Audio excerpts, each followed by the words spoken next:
Hello. Hi! Sup? Hello, everyone, and welcome back to Natural Ruckus. Today with the Verity City cast, which Nairi has one. Um, cast, because cast and cast is like the same word, and we are fans of wordplay here on Natural Ruckus. Uh. if Some of you us are. if you are thinking this is going anywhere, it is not. Uh, so let me just as every time we start off the stream, thank you all, which I probably did, and I always do like 3 to 4 or 5 times. Um, so I'm not going to say the third time. Hello, and strap on in whatever way you want, and we're here. Why shouldn't our master of ceremonies take over? Jade, please. Hello, everybody. Welcome back to. Following Tom's intros are always a fucking treat, let me tell you. Welcome back to Verity City. This is session 2 of our Sprawl campaign. And to give you a little recap of what happened last episode, the team of individuals, bar David's character, who we'll meet shortly, got a call from an individual by the name of Mix Ardell, a corporate fixer with a job offer, a needing of an individual being extracted, an individual by the name of Nika Simbatre, a mid-level executive for the Navis Group. The crew agreed, and thanks to some good negotiation by Nixon, the job is going to pay well. It did not attract any untoward attention, and they managed to get some useful information. I saw that out of the meeting. And so, with the job at hand, they learned what the information that they were given is that this individual, Miss Simbatre, lives in an arcology controlled by the Navis Group, and that she travels a lot for work off world. However, other than that, she doesn't really leave the arcology. So the party were trying to work out what the best way to nab her would be. Everybody sort of scattered around and did some research. Harlow, Nixon, and Fibonacci hit up the spaceport to get kind of a vibe on what the private sort of plane area was like, and realized it was an incredibly high level of security that Harlow proceeded to set off. Meanwhile, Fibonacci was like white hat riding around in Nixon's cyberware, making his eye go all funny. It was great. And we also it was good. It was good.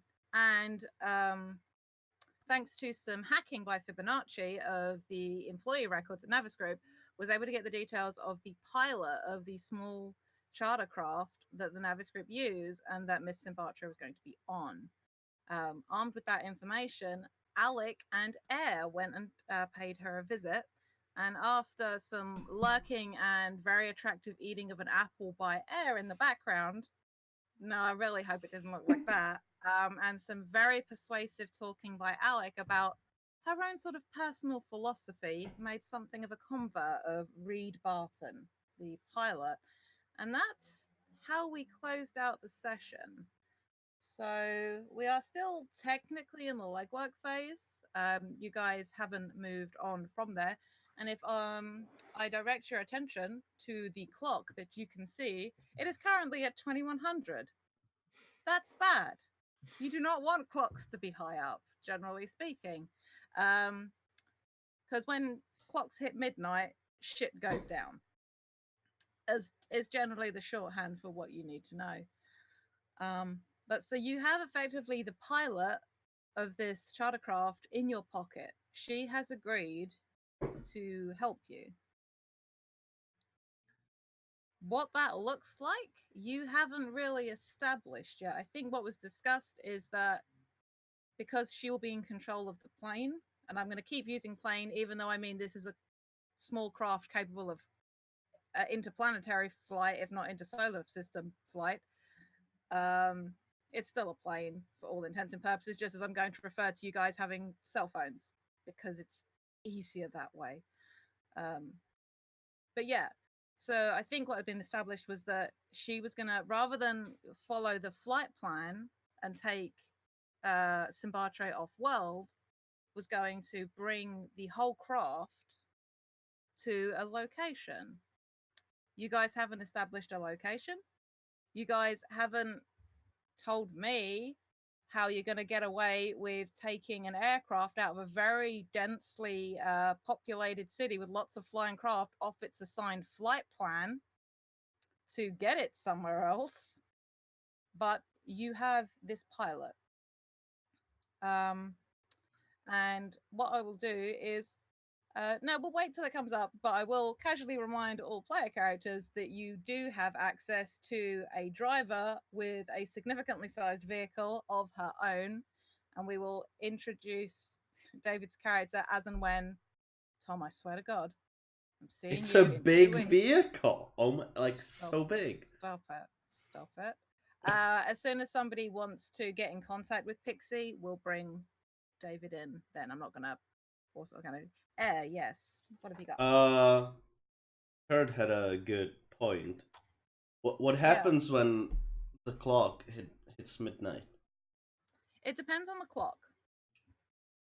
I could read to you from the text of the playbook if you would like. Sure. Um, and this will mean very little. Why didn't I see what Kurt said? Oh, that's why. Wrong window, wrong chat. Kurt, I can't give you all the frickin' details. Like what? Technically, when the legwork clock hits midnight, the team is precisely identified. Advance a relevant corporate or threat clock. So in that case, you guys will have been made, and the mission part of your clock, the mission part, the action part, or the action phase, I should say, is going to get significantly harder. It's already not great, let's be honest, because bad rolls have been happened. It's currently we are currently at 2100 hours on the legwork clock. You have 3 more segments that could be filled, taking us to 2200, 2300, and midnight. It's that I did not design that clock. It's very helpful for my purposes, but I think the number is like at the right hand side of it for what how much of it is filled. But I know you have already expressed your annoyance at the choice of formatting on how the clocks work, and it's okay. You're valid, and I find it confusing. It's only because I'm so familiar with it by this point that I've drilled it in. So, what are people doing? We've got Air and Alex still chilling out at Reed Bancroft, apartment, having just had a very nice conversation. And I assume Fibonacci, Nixon, and Harlow like hauling ass out of the spaceport. Though to be fair, Nixon and Fibonacci had sort of already departed, leaving Harlow to do like some talking to explain how she just set an alarm off, which she did beautifully. Did not negate the fact that the alarm had got set off. So, does anybody know what they want to be doing?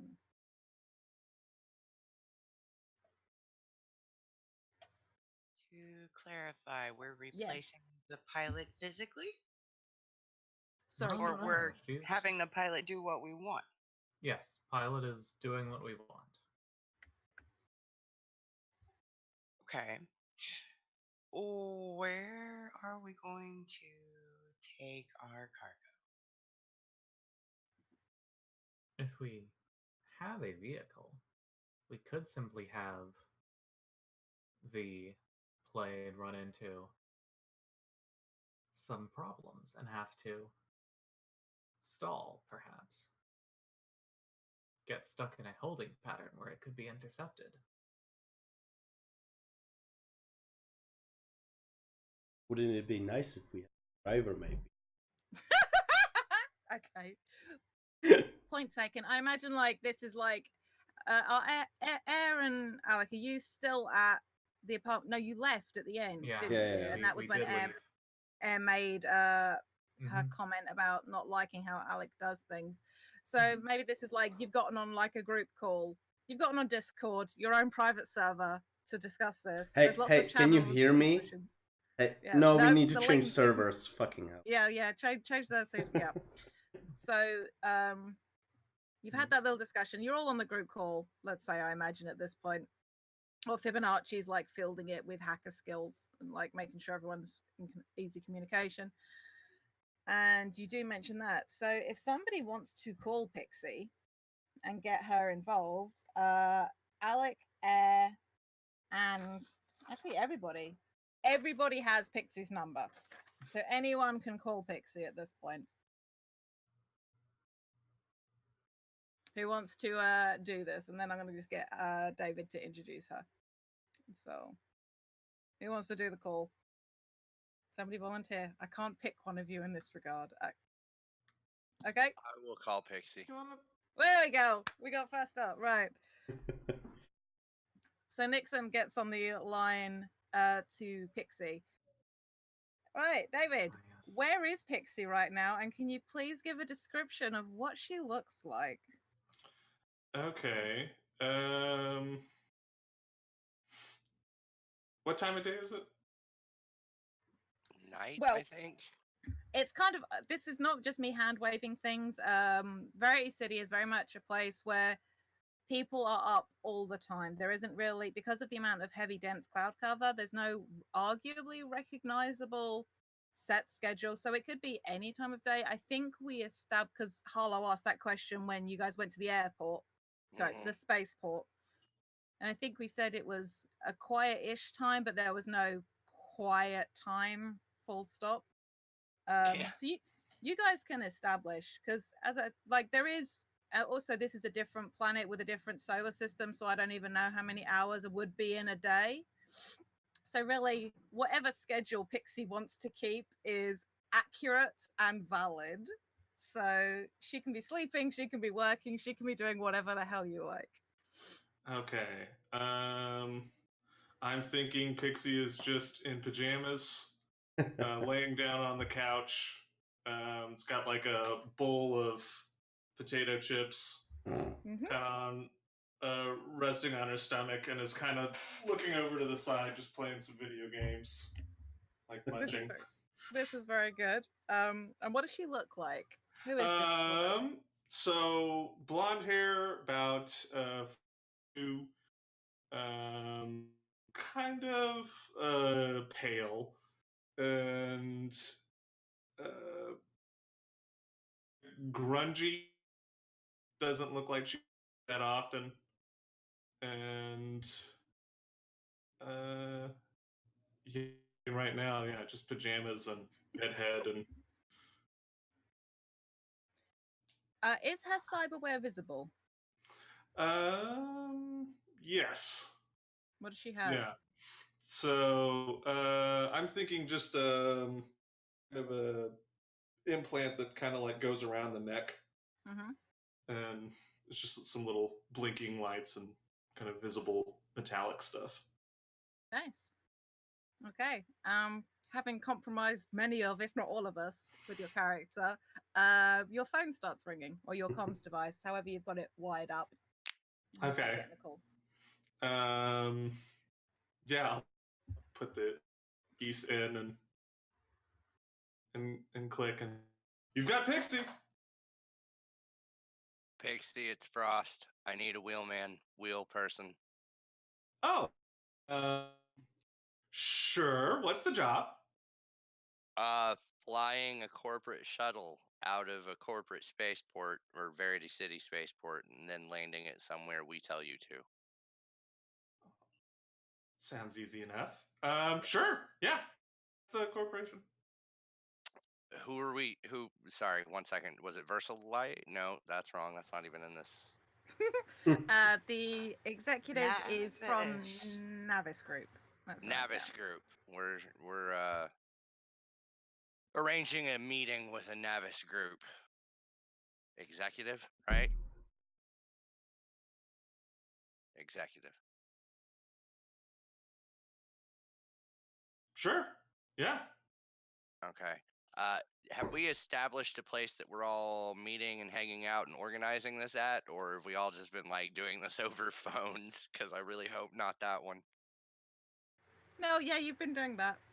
I will happily hand wave up to a point that, given that you have a hacker and a tech in your crew, that you have a marginally amount of secure intergroup communication, like that it's like a VPN kind of a vibe, so you can talk on it with relative chance of security. Like it's not unhackable, it's not like inaccessible, but somebody would, one, have to find it, and two, have to hack into it. So, and that's time to shut things down if you did get compromised in that way. That's the way that I might fuck with you later, but right now, Well, good. yeah. Pixie, do you have a meeting space in meet space that's, I don't know, secure and roomy enough to hold 6, 5? It's been a day. I could pick everyone up. Yeah, that'd be great. Let's do that. I don't want to talk about all of this over a comm line. Just give me an address. Well, 2 of us are here. And I give an address. Sure. Like, there's plenty of bars and stuff around the spaceport as well. Like a Let's place get where one like a half block away from the Sure. spaceport, Sure. Yeah, let me see if I've got one. No, that's a little bit further out. You can make up a bar if you like, or if it's someone... Armigers. Okay, there we go. We're at Armigers.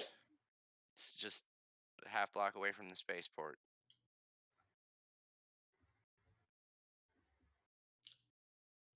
Right, I'll be there in, say, 45. Sounds good. I'll be drinking.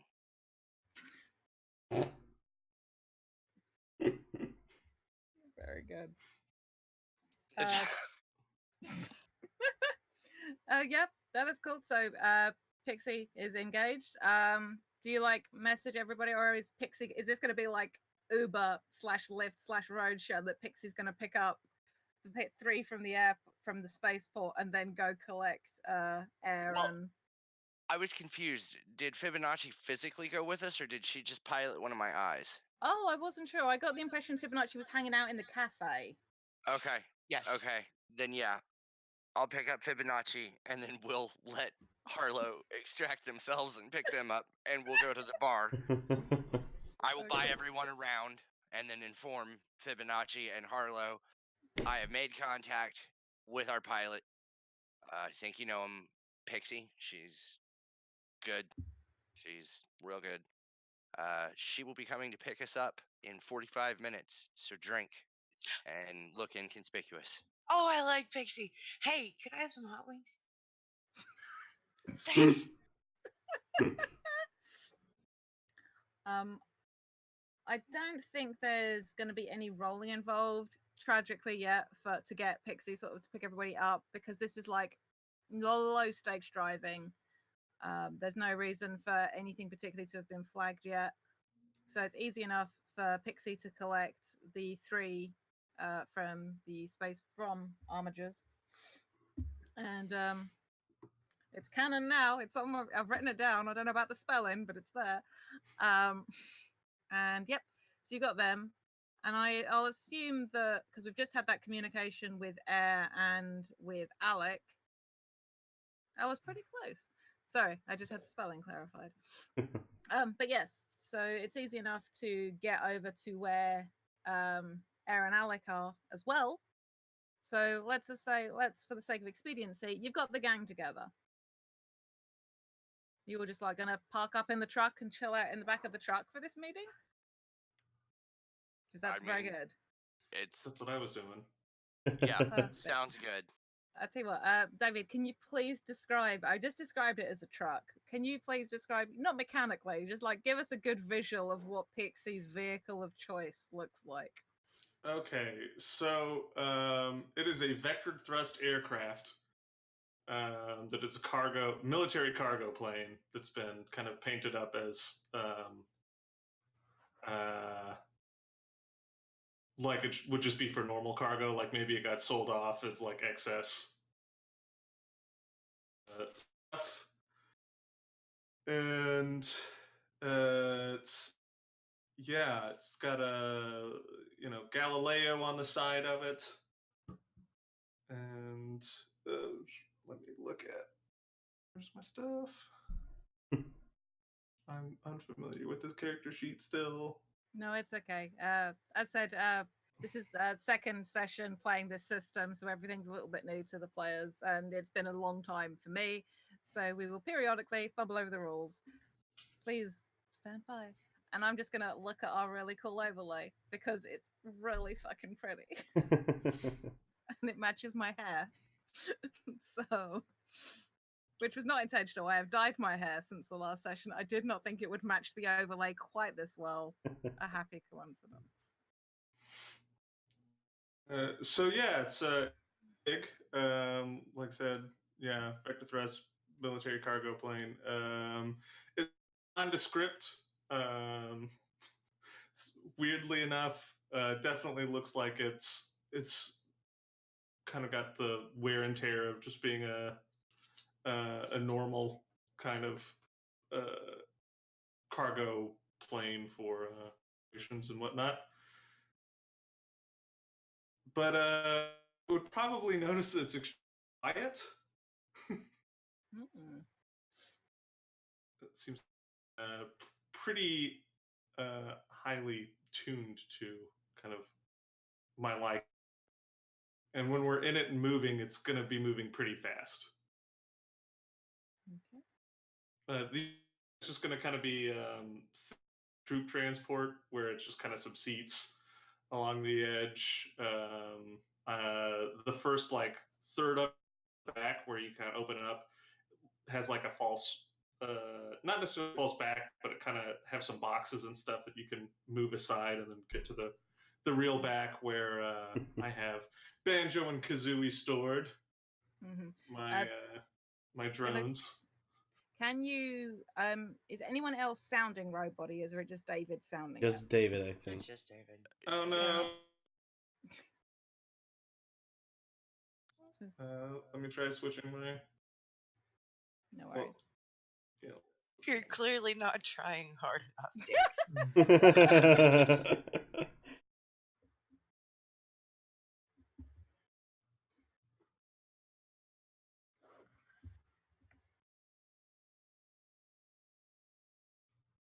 I don't know if this will be any better. Sounding okay for the moment. Yeah. We'll see. All right.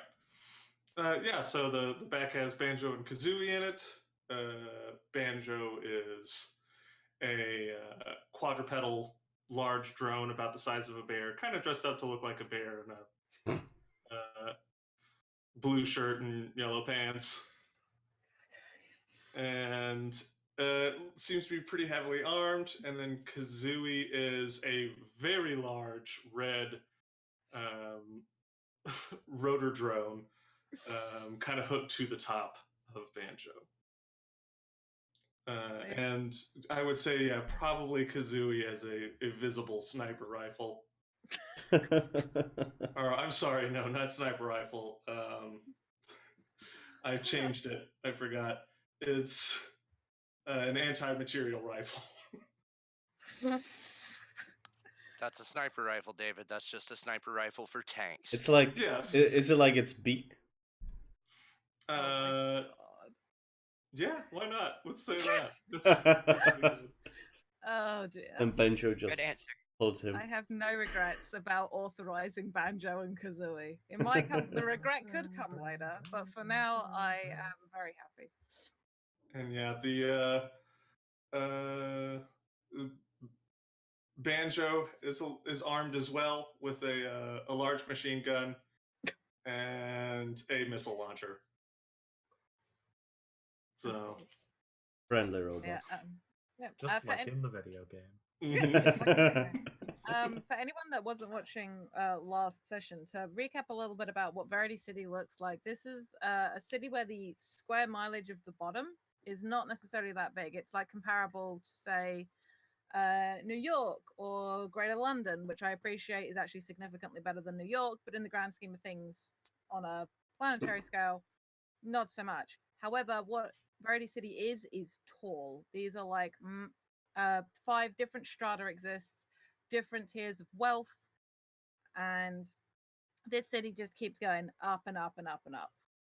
So most vehicles have some degree of hover or flight capacity, even something as low key as Nixon's sedan flies. Like flying cars ain't anything to be remotely noticeable. So Pixie's cargo truck plane being like vertical thrust and all manner of cool things is still not going to be noticeable, especially when it's been kitted out to look so inconspicuous. But something that can do vertical takeoff and fly is not going to draw an eye in Verity City unless you start doing some very fun driving with it. So, but yeah, so you've got your gang together. Pixie, do you park up somewhere and everyone just chilling in the back? I mean, I can fly it remotely, right? Mm-hmm. I'll just fly it from the back with everyone else, and we'll just be on the move. For those of you that maybe have only spent a little bit of time with Pixie, you get the fun sensation of knowing that the driver's seat of the vehicle is empty as she sits in the back with you having this conversation. We've worked together before, though, right, Pixie? Yeah, right. I don't know everyone's character names very well, so Nixon. okay. Yeah, Nixon definitely did work with you specifically on the job at the shop. Okay. So I did. I did too. Yeah. So you probably know Harlow and Nixon the best. And you've worked with Alec and Air as well. Fibonacci is new to you. So Fibonacci, this is a fun treat for you, but I just don't know how much remote control driving of the van. Didn't thought she was on the Fibonacci job. also? Yeah. I think Era is the Also, one you who doesn't muted- have the link. You muted Sarah. Oh, I did write it. I'm so sorry. Oh, My you're not- writing is oh. bad. That's my I'm just fault. not making noise. I'm sorry. That's very disturbing. It's because I wrote Fib instead of Fibonacci, because Fibonacci is a really long name that I keep forgetting how to spell. Hmm. So, yes, no, you're quite correct. So, Air is the only one who is new to you.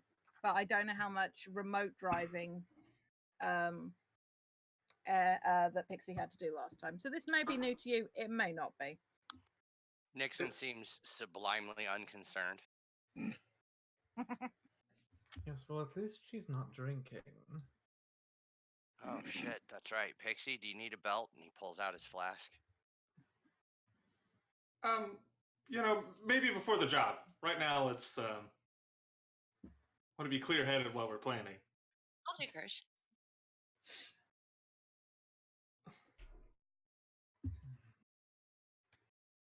I leave this to you fine folks at this point.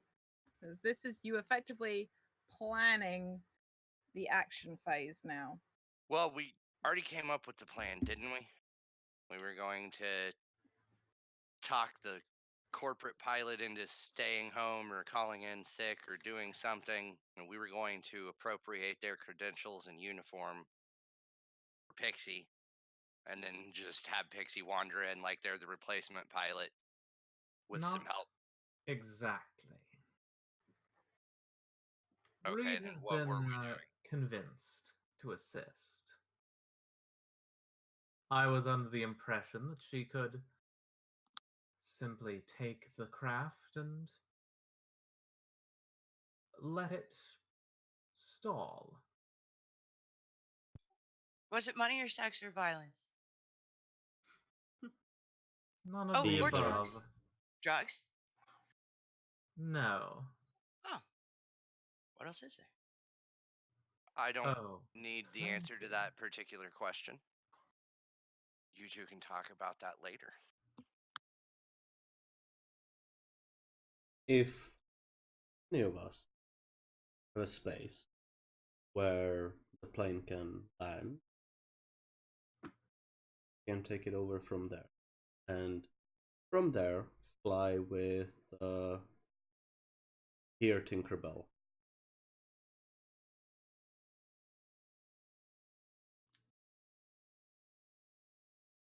The two pixie. You know, I picked up on that. So, why are we flying the other plane anywhere? It's easier to intercept in the air than at the port, where security is likely to show up. Just, you know. So we're taking someone off of the plane. We don't need the whole. No, No, we don't need the whole plane. We just need the passenger on the plane to go where we want them to go and not be surrounded by corporate security the entire time. So if the Yes. pilot won't call an alarm, if we just fly up right up next to it, let's just snag them right off the plane. In Just transit, Yeah, Aerial transfer. So Kazooie's good at grabbing stuff. people do understand we could just land the fucking plane somewhere on the ground where there's gravity That's and what I was just saying. walk over and then walk them to our plane. We don't have to do this while we're flying. sure, somewhere unguarded, somewhere out of the way, somewhere close enough to the flight path that it won't matter if they can track us. Where? If Reed We have lands the the pilot plane, turn the tracker off. she's more likely to raise suspicion than if she merely indicates there's a delay. That's true. I will remind y'all that as part of the successful get the job role, did you already use your intel for useful information, or has anyone still got intel sat there on their character sheet? Because if somebody has intel, they can use that or spend that to be aware of a to be aware of a place where you could ground the corporate flyer and do the switch. Because yeah, that's what intel is for this kind of situation. So I'm saying, does anyone know a place? You can go, aha, spend some intel, you know the place. Are you guys sure you don't want to do an aerial transfer? Yes, we Okay, are then sure. I think I know a place.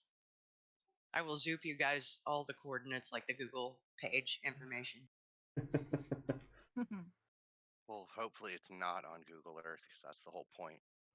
Everything's on Google Earth. It's Google Earth. This the is- whole Earth. I don't wish to complicate things unnecessarily, but if at all possible, I would like to also get Reed out of there all right. I have taken a bit of responsibility for her, and Have I you would hate for now? something to happen. Who's Okay, Reed? so now we're back to what Fibonacci wants to do because we have changed the objective of this job 3 times in 5 minutes. Now we're back to we need to get the corporate passenger off for sure because that's what the job is. Now we want to save the pilot, which I am totally for. I am about this. Let's do that. But now the easiest thing to do is make this look like a crash, which will entail us shuffling people while we're flying. Because nobody gonna come look that hard if we drop this thing into the ocean and make a pretty pyrotechnic display on the way down. If that is happening, we need to make sure, like box, there to be found. Or the pilot just deactivates the transponder. For that.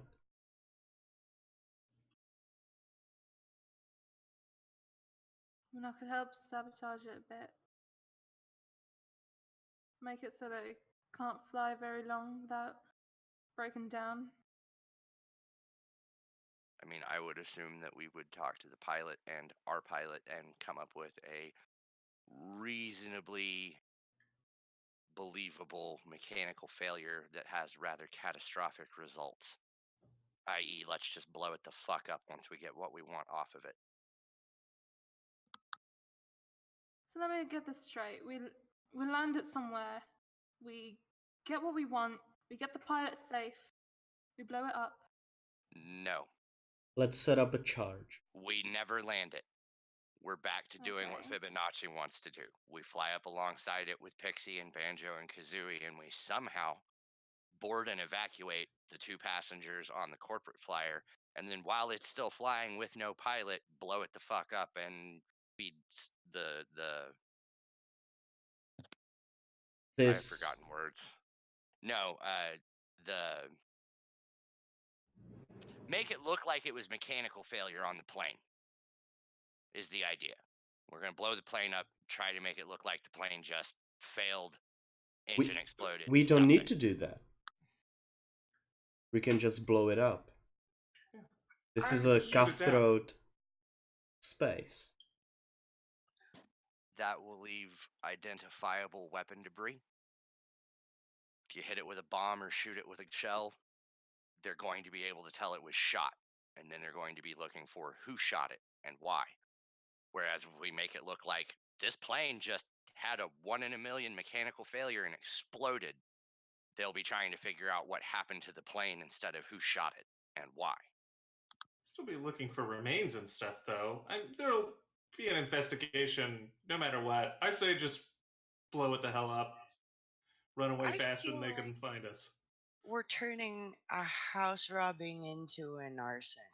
Couldn't we just like zoom But both the arson's so planes fun. and then like I don't know, we'd somehow pull them off of their plane and like won't they have security and can't we just not They have will to have a small blow everybody detail. up?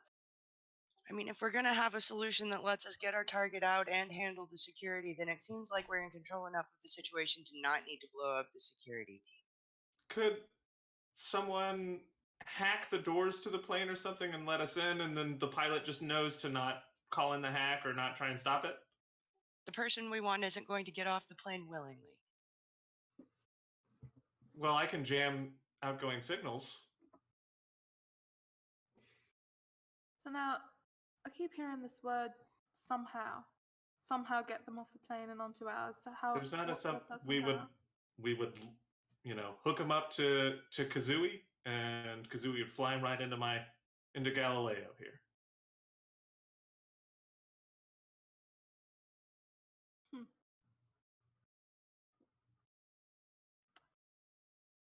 Okay, well, we need to talk to the pilot.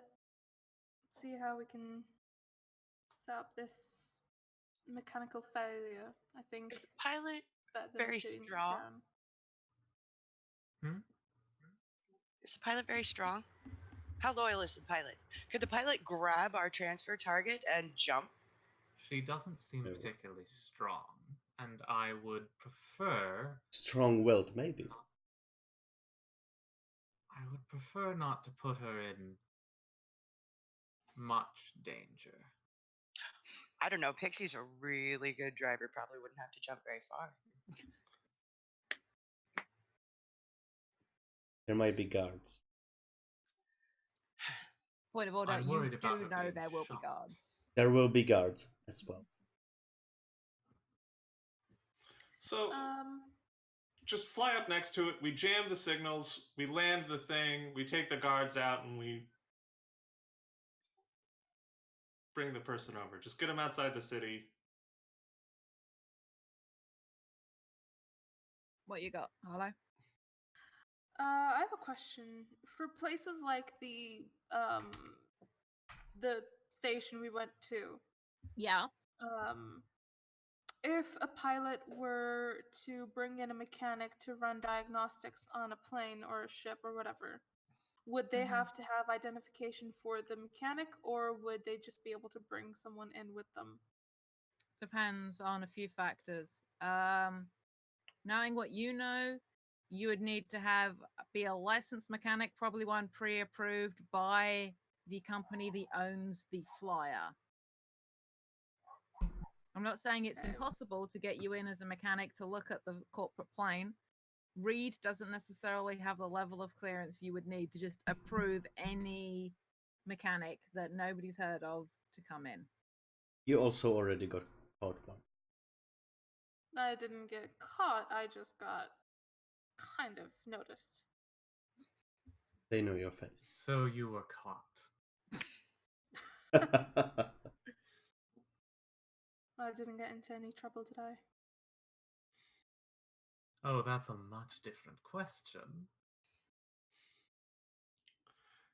I mean, I think we're bringing up too many potential problems of it. Do we land the plane, or do we snag her out of it midair? I vote for air. I vote for air. Everybody for air. Anybody? All right. All those for landing. You're not voting. Do you not understand how this is? Okay, when I say the thing you want, you raise your hand, all right? Everybody for doing the transfer in the air, hands up. That's 2. All right, 3. 3. 4 for aerial transfer majority. They can learn. Harlow gives you a look. All right, so now instead of worrying about all these other issues, we just have to worry about how do we do that. So we fly up next to them, we jam them. They can't call for help. The guards can't call for help. So the biggest issue I see then is killing the guards.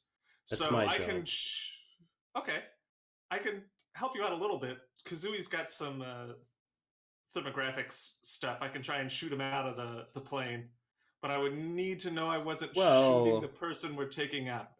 If we want to make this accident,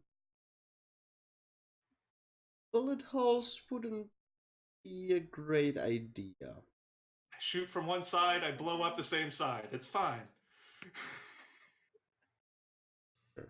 See, I'll only vote for the aerial transfer if we do the accidental thing. You already voted for the aerial transfer. Yeah, that's not how. We want it. You didn't vote with conditions.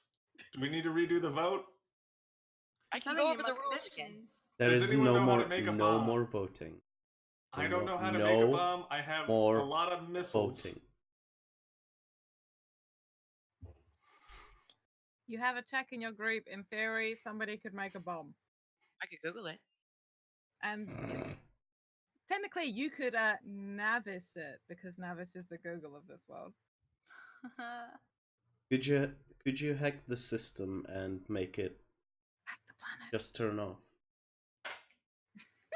What system? The plane system. The flight.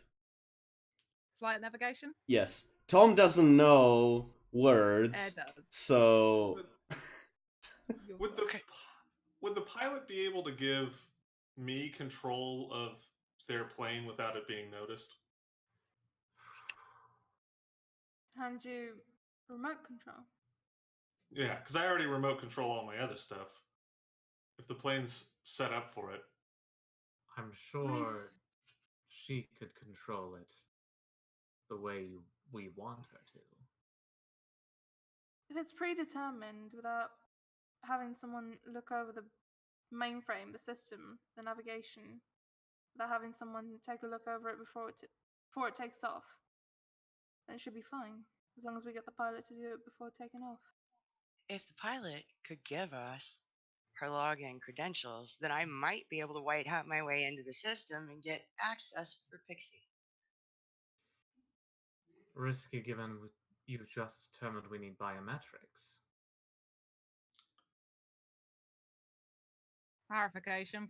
Biometrics was to get into the secure area of the airport. So spaceport. Damn it! Only as You know what I meant. Only as we need to actually physically go in. You don't know if the craft itself requires a biometric signature to log in, but given that you know people that are neurally interface with their vehicles to fly, it probably tracks that is the case with this one. But also, given the knowledge in the group about vehicles and about computer systems, it would track that it is hackable, especially with the correct login details. Another point would be that we need to make sure that if we are going to do this remote, then we make sure that it's not traceable. There could be some kind of signal coming back and forth. There are all kinds of signals coming back and forth, Harlow. Which is why I think it's best that we let Reed take care of this. She has the proper authorizations. Yes. My point being, if the authorization comes over to Pixie over here, we don't want that to be traced. Can you do that securely? Why would we need that? Need what? Need the control. Yes. When we have already a biocomputer that is going to take care of it for us. The pilot. We were just talking about. Yes. We were just talking about taking remote control over the plane so that we can crash it, so that we can take care of it. We can just turn off the systems and leave it to crash however it wants. Who do we That's care the thing. who If it we take, falls on? if the system is taking control over a third party, it's going to be traced unless we're secure about it. That's all So I'm saying. we're not doing that part then. We're just pulling up next, jamming signals, taking them. So what are we doing with all these guards? Are we just tying them up, crashing them in? Killing? So yeah, we kill them first. Air, Why do the guards are have you to die? boarding? What's the benefit? Yes, I am. I'm coming with you then. Are you now? Did you just want to be out? I'm taking responsibility for this person. Sure you are. If two of you are going in and you'll be coming out with our cargo and your friend, why do the guards have to die at all? Is this just because you like to kill them, Meyer? They will pose a threat. They will try to... They will attempt to stop us. Mm-hmm. We don't want either of our marks dead. Or, if Okay. possible, injured. I doubt the guards will be shooting at your marks. I'd say Clarify- the only ones at risk are you. Point of order, Fibonacci, you would know from the research you did that Simbatre will be traveling with 4 highly trained corporate operatives. That's a lot. Yeah. If you have to.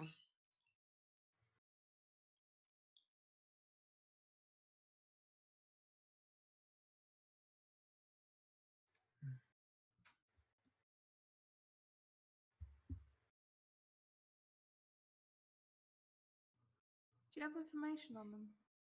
How they work, what they use, cyberware, heavy gear? Who cares?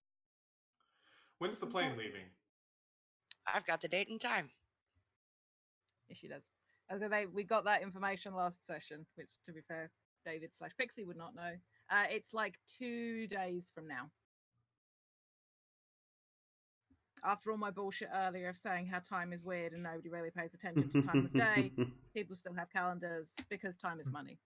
I will zoop you the entire travel itinerary for the mark, Pixie. You, in your searching, you did not get full breakdowns, as it was just mentioned, of what who the security team members are and what level of gear they tend to be packing. You just have probably like a level, which you all would have been able to cross-reference with the research you were doing, to know that these are not exactly just like one close personal protection person with a sidearm. This is 4 armed security detail. If you wanted to get more information on them specifically, because you chose to focus on the pilot of the plane, you would need to go back in to the Navis personnel database and dig. Did Nixon, did you have something? I thought I saw a hand up. Okay, no worries. I'm just trying to make sure I'm paying attention. I keep getting distracted by my own strawberry ice cream swirl of hair on the front of my forehead. It's We all very are. good. If you need more information on the security team, I could probably get it for you, but it seems like we're gonna kill him in that. Do you need more? The only thought was if there's any kind of cyberware or any kind of gear that they have that we might be able to remotely shut down, disable them a bit, but that's not what we're going to do, then that's not what we're going to do. Again, I'm with the whole thing that Air said, leaving bullet tracing. It's not exactly smart. If we're gonna be killing the guards,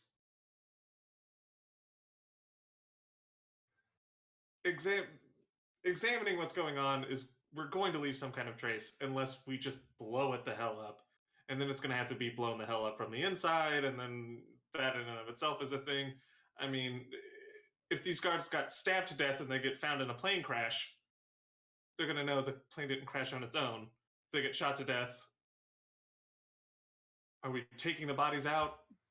I mean, I don't think we're being paid to make it look like there wasn't a crime. I think we're just supposed to not get caught, right? Am I understanding this right?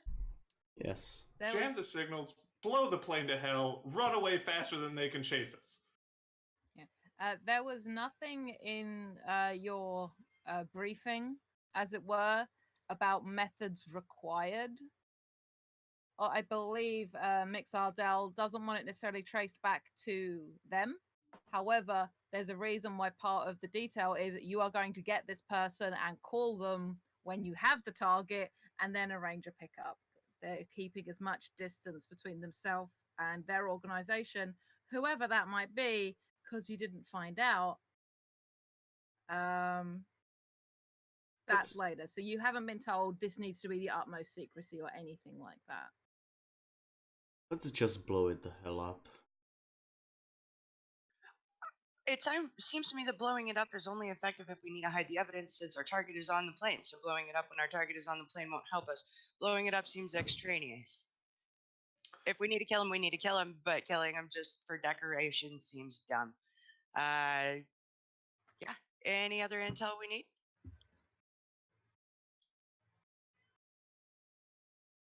Are you guys ready for an aerial transfer? I was going to say, point of order, you still have intel to burn. It does carry over to the mission phase if you want it, but you could burn one of your intel because you aren't needing a place to land. I'm happy for you to use that instead to give details on the security team, and we can say that you're like racking through your mental files of the stuff you pulled, and you're like, oh, I know I did get the security detail for them. Yeah. In a manner of speaking. Like, I didn't actually get their files, but I did get these 2,000 words on each of them. In which There's case, if you wanna, essays on them.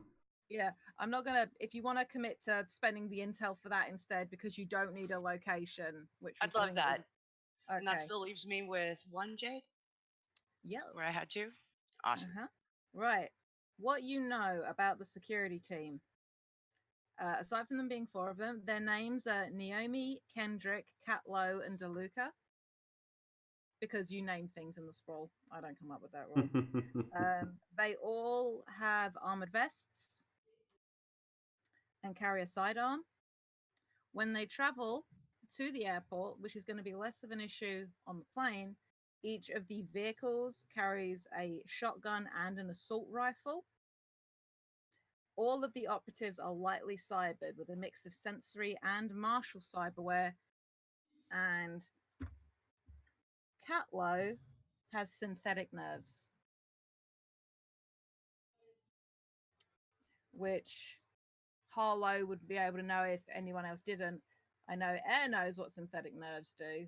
It means that your reflexes are faster and you're generally going to be a bit better at fighting. Go leave them.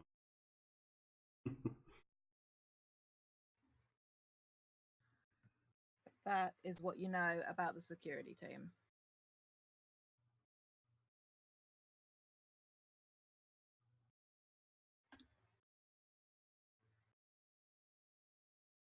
Yeah, actually, tell you what, we could take a 2-minute bio break for anyone that needs one.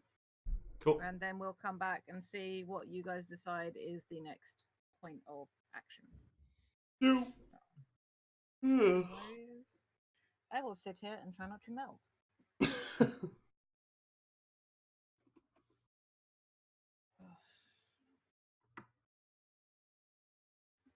What movie have you seen, Kurt? What are we unintentionally ripping off or intentionally ripping off? Kurt's calling us out again.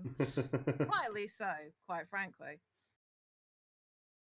I fucking love that Zoom had a pre-packed cyberpunk background. Of course it did. It's very good. Nice.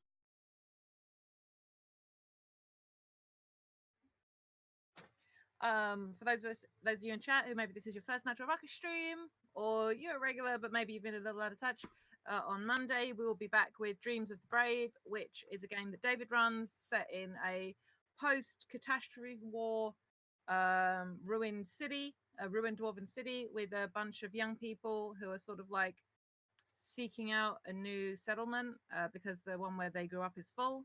However, they're currently on the quest to trace down some effectively sky pirate / storm chaser types. So that's where they are currently at. And the Monday after that, because we run the sprawl on alternate Fridays, is the game that Tom GMs, which is Weavers of Marana, which is a very young world with a very new adventuring party. Just hit level 2, which is a very different vibe to both the sprawl and the post-apocalyptic shenanigans Yeah. of Next session is going to be fire. Comforting. Always like to hear those snappy one-word descriptions. I am trying not to melt. Kurt. Fuck off. Oh, I didn't hear anything. What?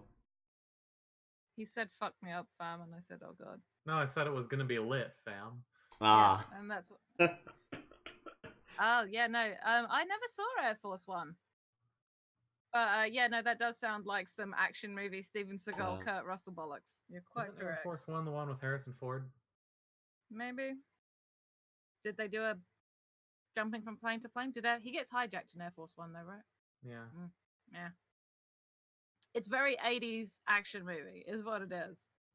It's good. Is the thing. A lot of What's hijacking. Yeah.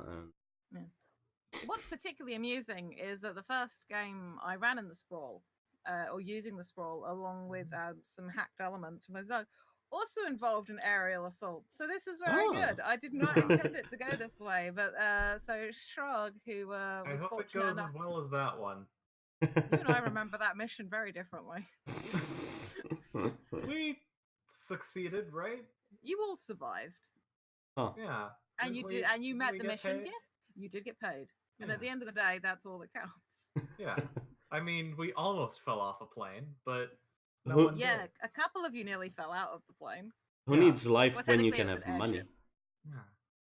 I'm gonna also quickly buy a break before Okay. our hacker, hunter, and driver get back to the table. Our resident peppers.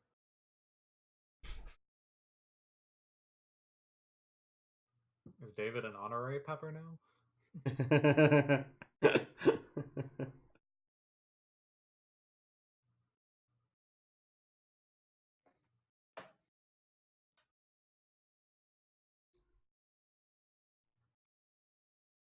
Okay, I think I have most everyone's name. Shrog, what is your character's name? Alec, for maximum confusion. Was that with an A? Yeah. Yes. ALEC. Okay. Short for Electrona. At least it's not Alex. Huh. No, I'm not listening. God, if I was worse, I would have named my character Alex with an I. No, it's Alex.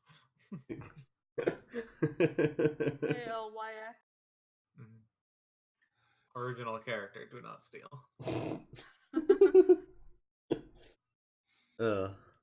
Alex Scovel. Scarvel. Yeah. Just add an H after C and make it Chauvel. Yeah. This No, it's is gonna Scovel go with so an E bad, on the you end. guys. I'm excited. Huh? This plan, it's gonna go so bad, and I'm excited. Yeah. Oh yeah. I cannot use my synthetic nerves against them because they have them. Yeah, cancels each Motherfuckers. other out. Yeah. Well, you can use them to meet them. Yeah, I was gonna say there's 3 others. Because you'll be the only one that can meet the one that has them.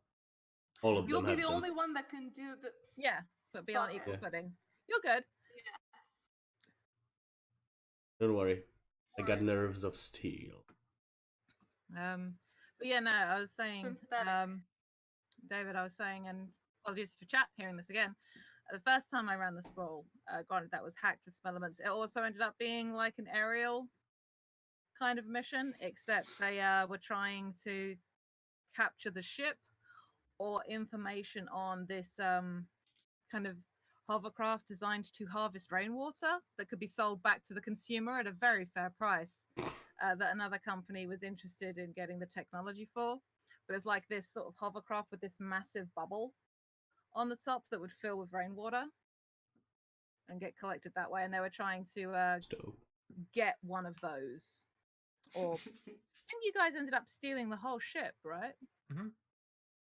Yeah. So it went pretty well.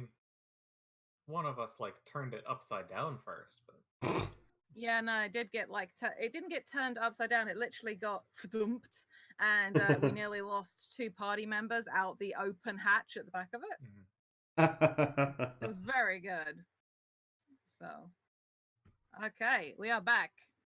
So, you guys appear to have a semblance of a plan. I think you have determined all the details. Hello? I cannot hear anyone. Can you hear me? Fuck is it?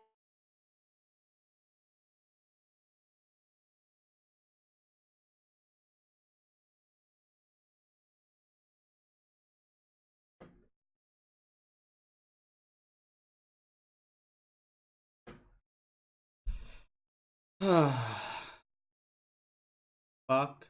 Shit. Fucking motherfucking bullshit. Fuck. You're very roboty. I'm changing the server again.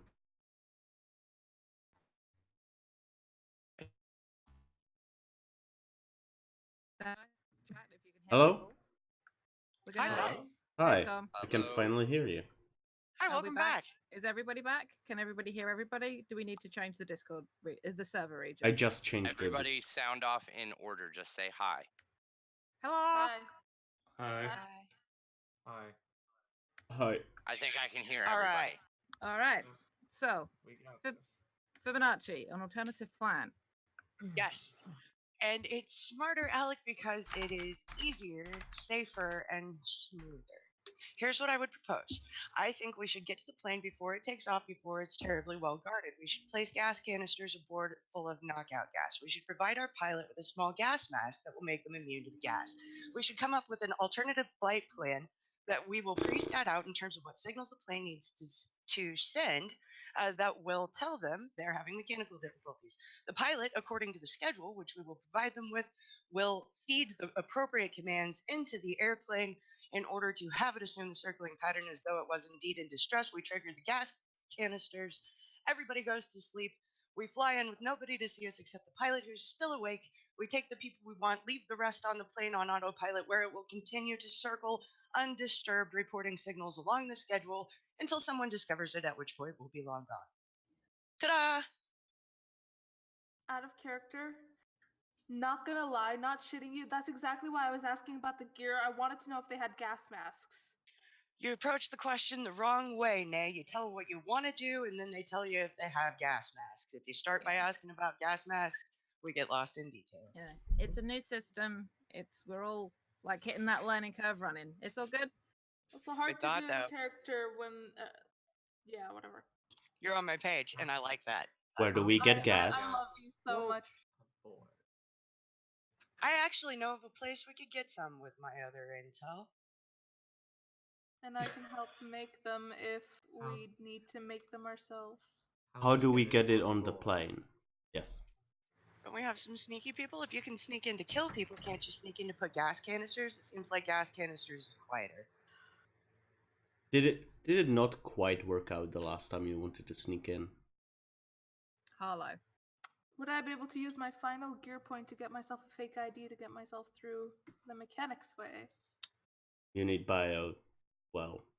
No, I can have someone go through the biometrics. I'm saying, can I get myself a mechanics authorization to go in using my last point of gear? Gear doesn't traditionally let you go for that kind of level of equipment because that's something that has multiple threads going on. Yeah. I will happily let you, as part of the legwork phase, do this Okay. if you want to. Yeah. Alternatively, I don't know how big the canisters are, but I'm assuming the pilot would be too scanned, but we might be able to smuggle the canisters in on the pilot. I could. I mean, if I can manage to get myself in there, I can somehow sneak him in through my tools. Just said the word. Somehow. Didn't you have an issue with it last time? That doesn't seem very productive, Air. Didn't sound very productive last time. You're not sounding very productive right now. I can try and sneak the Gotcha. canisters in, depending on how big they are or how small they are, and maybe hide them in while running diagnostics. Why don't we Okay. get the gas first, Then make our plan later. and we Okay. can decide whether to contact Reed to smuggle them herself. Sounds good. Okay. Once we know how big it is. Exactly. Once we have the material, we can determine what will be the easiest route. Okay. I'm going to step in as master of ceremonies here. To do what you want to do, based on what I'm hearing, Harlow, you could spend your gear to have gas canisters of a particular size. That you could use it for. I do not think you are necessarily going to be able to make. You could get canisters small. There's going to have to be some kind of roll to get gas potent enough to fit in a small canister to knock out that number of people. Like compressed, maybe. Yeah, like you could do it, but I'm not going to let you do it without a roll, which is Okay. fine. I'm just making you aware that's going to be what's the case is. As for getting you in, if you can't get the canisters in with Reed, I would say that Fibonacci would be able to maybe hack the spaceport. This would be difficult. Alternatively, they would be hacking into the shop to get somebody with Harlow's biometrics a mechanic's ID that is approved by the Navis group. So you would use your biometrics to get in with a fake name and an approved ID. Mm. This is just based on everything that you're telling me is the plan that you're figuring out. I'm letting you know what you as characters are in a position to do mechanically. Okay. For what I it's happen worth, to have a contact who's really great at fake ID. Ah. a fake ID is good. You would still need to get that person authorized by the spaceport or by Navis. So I thought Navis owned the spaceport. no, they have access to a private part of it. The Okay. spaceport is technically not owned by any of the corporations because it doesn't behoove a single corporation to have active control of it. Like the Nexus, it's too important to be held by single control. And Nixon makes a very valid point in the chat. You could arguably do that way, yes. Which is could either the pilot or Fibonacci just remove the vent the oxygen out of the craft. Point of order, real quickly ask. When you were rooting around in Simbatre's database, Fibonacci, did you bother researching Simbatre herself? Of course. Okay. Then you would know, as Nixon makes that suggestion, that Simbatre is 8.5 months pregnant. Oof. Yeah. Oxygen Hey, equals Nixon. important. This is the person we're taking. Yeah. What's her full name? But yes, Nika Simbatre. So maybe we don't want to do the aerial transfer also. Thank you, Pixie, because not at all. That's a logical point. Can I have another belt? I will drink your booze. I am upside down. So then, yeah, the only option left: land the plane, take out the guards. Easy enough. We just have to do it fast.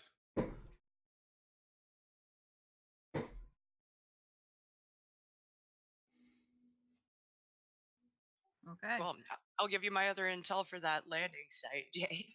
Yep, no worries. I Hmm. think what you have actually, well, I mean, to be fair, you can tell me exactly what it is. I know, I appreciate that this is a fairly new world to everybody, so you don't know the ins and outs of everything. You could find a garage somewhere in the city. You could find a fucking buoy out in the water 2 miles out. You could find somewhere past the mountain range that circles Verity City. They have like the big flats where they do mass agriculture because that's pretty much all it's good for. Um, you could, in theory, get out there somewhere. I leave this up to you, the player. Where would Fibonacci think is a good idea for this? I don't know. Could I do a quick tap on basic pilot training in terms of this local area? Where would you go down in the case of technical difficulties? Most high level buildings have helipads or similar because of the sheer volume of flying vehicles. A lot of places have the capacity to receive an aircraft that a flying craft that needs to land, just by necessity of the kind of city that it is and the kind of vehicles that there are. Huh. If you're Okay. looking for somewhere nondescript that could do it, the industrial sector around the spaceport is arguably the best place to be, but that's also very close to the spaceport, so has its own problems. Well, I guess Mhm. it's what kind of place we want to make the transfer at, you guys. Big warehouse, somewhere way out of town, somewhere real close by. What do you want?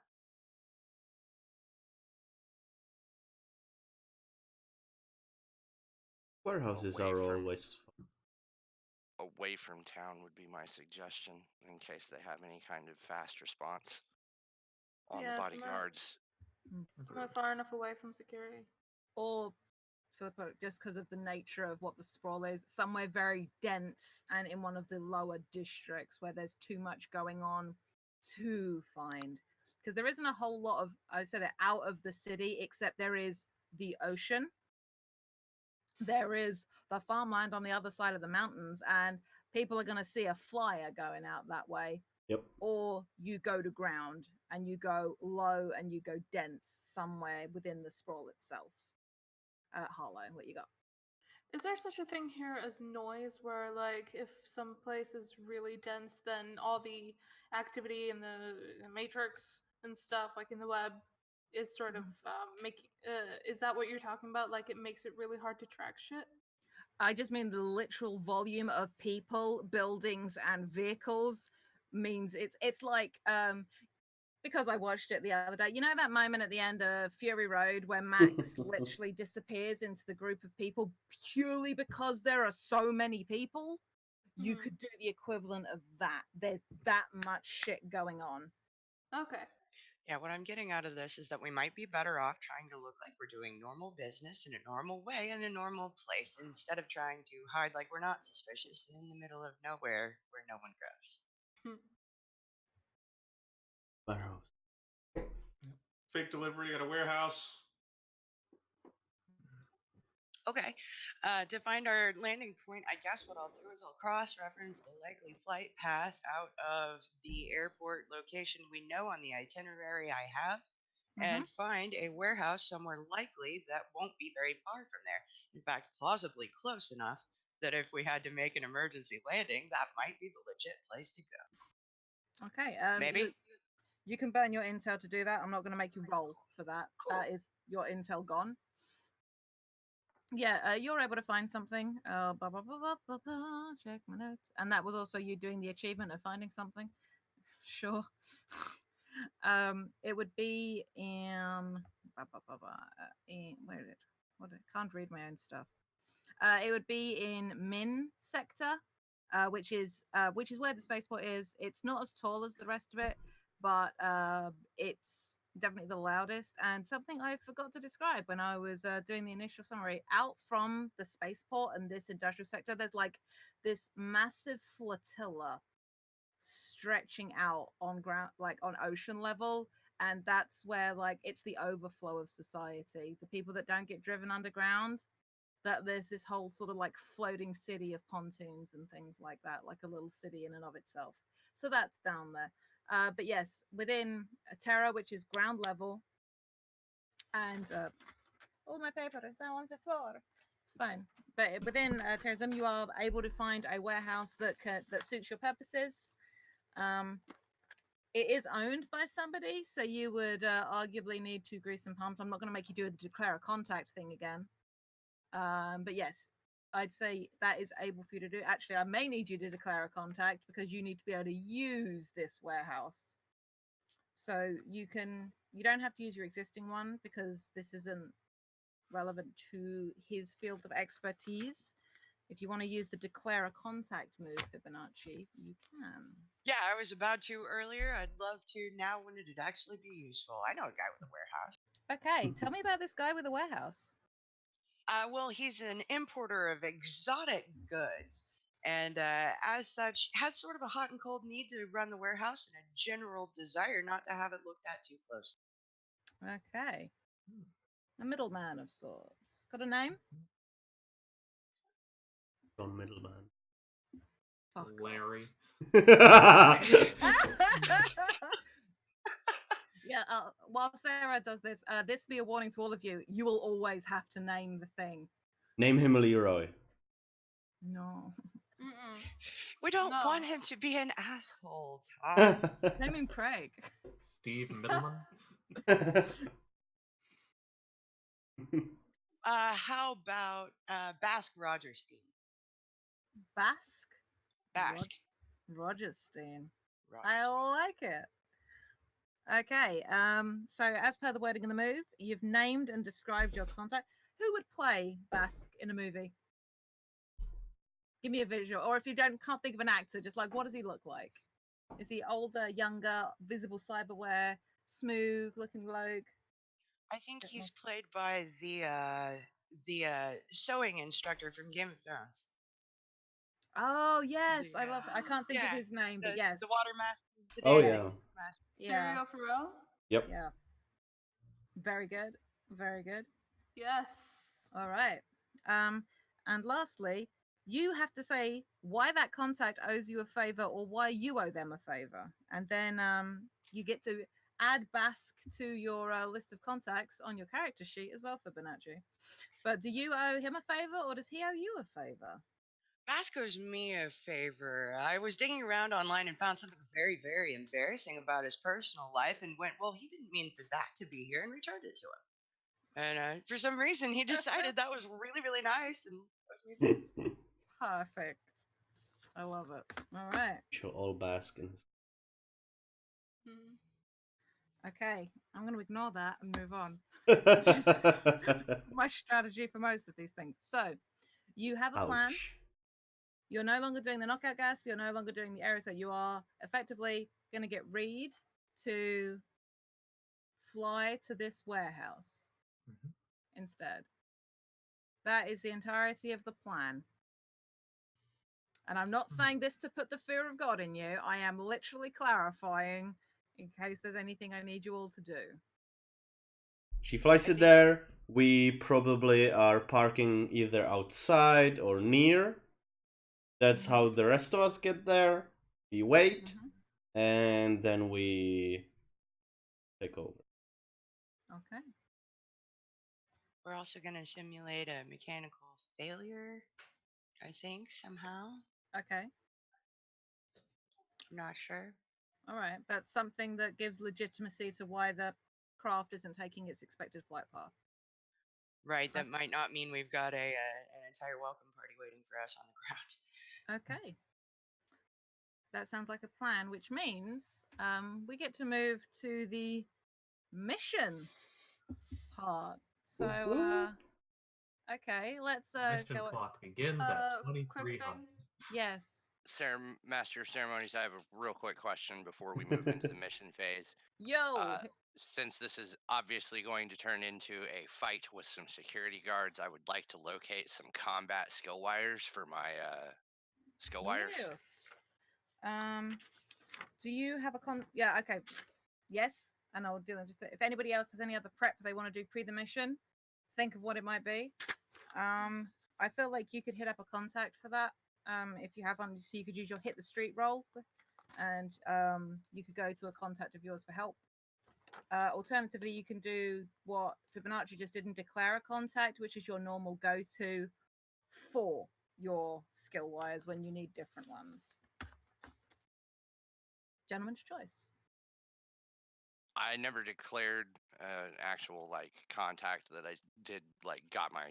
I don't have a street doc, so I'll roll my hit the street. Okay. We'll come up with the specific details of this person.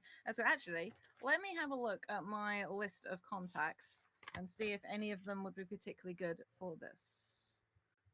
My ready-made list of contacts. Glitch. No.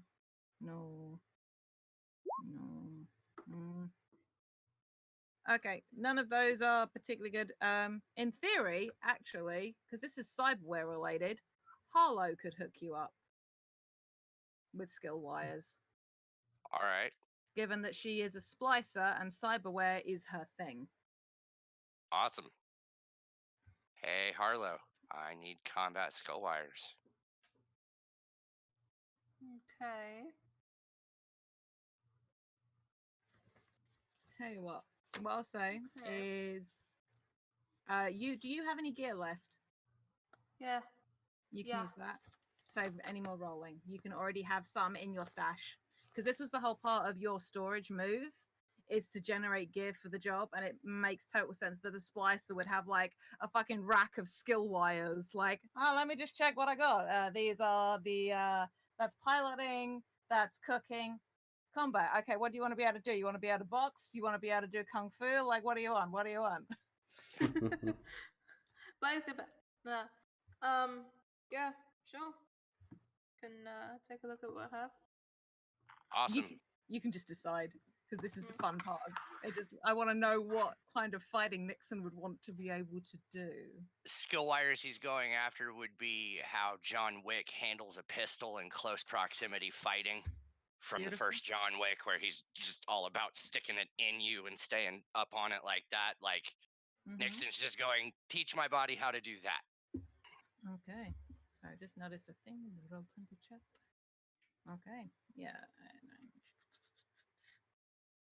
Because it's going through Harlow and she had the gear, I won't put any consequences on this happening, which technically would happen with the 709, but because we were sort of talking as we went, it's all good. So you are set. You have your gung fu, which I believe is what they called it in Equilibrium, but it's the good ship. You are set. Does anybody else The gun kata. The gun kata, thank you. It's been a while since I watched that movie. Does anybody else have any prep they would like to do prior to the mission? Like maybe talk to a pilot? I don't know. I'll do that. Uh-huh. I'm aware of the time and how long we've been at this. If you want to RP this fully, we can. If you just want to extrapolate with me now. Let's just extrapolate. I've okay. spent enough time talking to this person. Okay. At the expense of everyone else. All right. So you fill Reed in on what the plan is. Okay. Yeah. So I'm gonna try to be very comforting about, no matter what happens.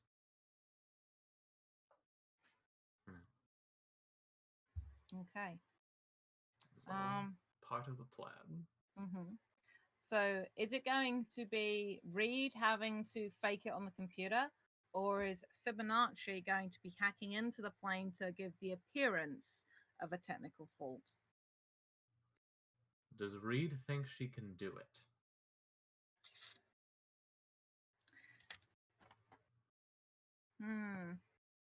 You need to roll fast talk. Okay. Because it's more about she's not going to be volunteering to do that readily. Sure. If you can persuade her, just like, do you have the skills? And she likes you, and she wants to. How's a 10? Yeah, that'll work. 10 NPCs do what you want. Cool. She says that works. She says yes, and that she will try and do that. I know you were just telling me you wouldn't do this, but really, I need you to do this. Are you sure? Is there anything I can do to convince you to do this? It's super important to me as a person and your friend, which is basically how Alec kind of works. Yep. So, right. So you guys have a plan in motion. Now, that was what I was going to do. Right. Let's move you to the token layer so everyone can see you. This is the mission clock. Ah. Ah, it's nice and not full yet. I like that. Don't worry, Okay. couple Nah, of man, all the rolls. good shit starts happening in the yellow. Mm-hmm. Depends So- on your definition of good. What if you guys want to look in roll 20 at I think it's basic no, it's conduct an operation. Because arguably this is the thing that you are doing to set up the ambush. And I'd like you guys to decide which of these categories it feels like the closest thing. Because if you read it, when you lead a planned and coordinated operation, describe your plan and who is carrying it out, and then roll edge. You've basically done that. You guys are going to be sat in wait for Reed to bring the private craft in and jump it. What I'm using this for in this instance is to see how well that goes before things kick off. So, as a group, you can decide which of these kinds of plans it is, and then one of you gets to roll edge to see how risky or how much the shit, if any, has hit the fan by the time this flyer lands in that warehouse. Who's the edgiest of? For what it's worth, there's enough links in this party that somebody would be able to roll links with whoever is going to do this roll to obviously try and increase the result. But I've first got a you need 1 to decide. to edge. There are I people have- who are better. I have a 2 to edge. It's my class build. It's Yeah. my stat. Looking at the operation types, it's either going to be a capture or an extraction. I'd say smuggle/courier, actually. Also Eh, works. One of the 3. Smuggle is more designed to have moving routes, but if we include the fact that we got to go somewhere after this, that'd make pretty good sense. I like I- smuggle because that's kind of what we're trying to do. We're trying to extract the target and then move them quietly elsewhere.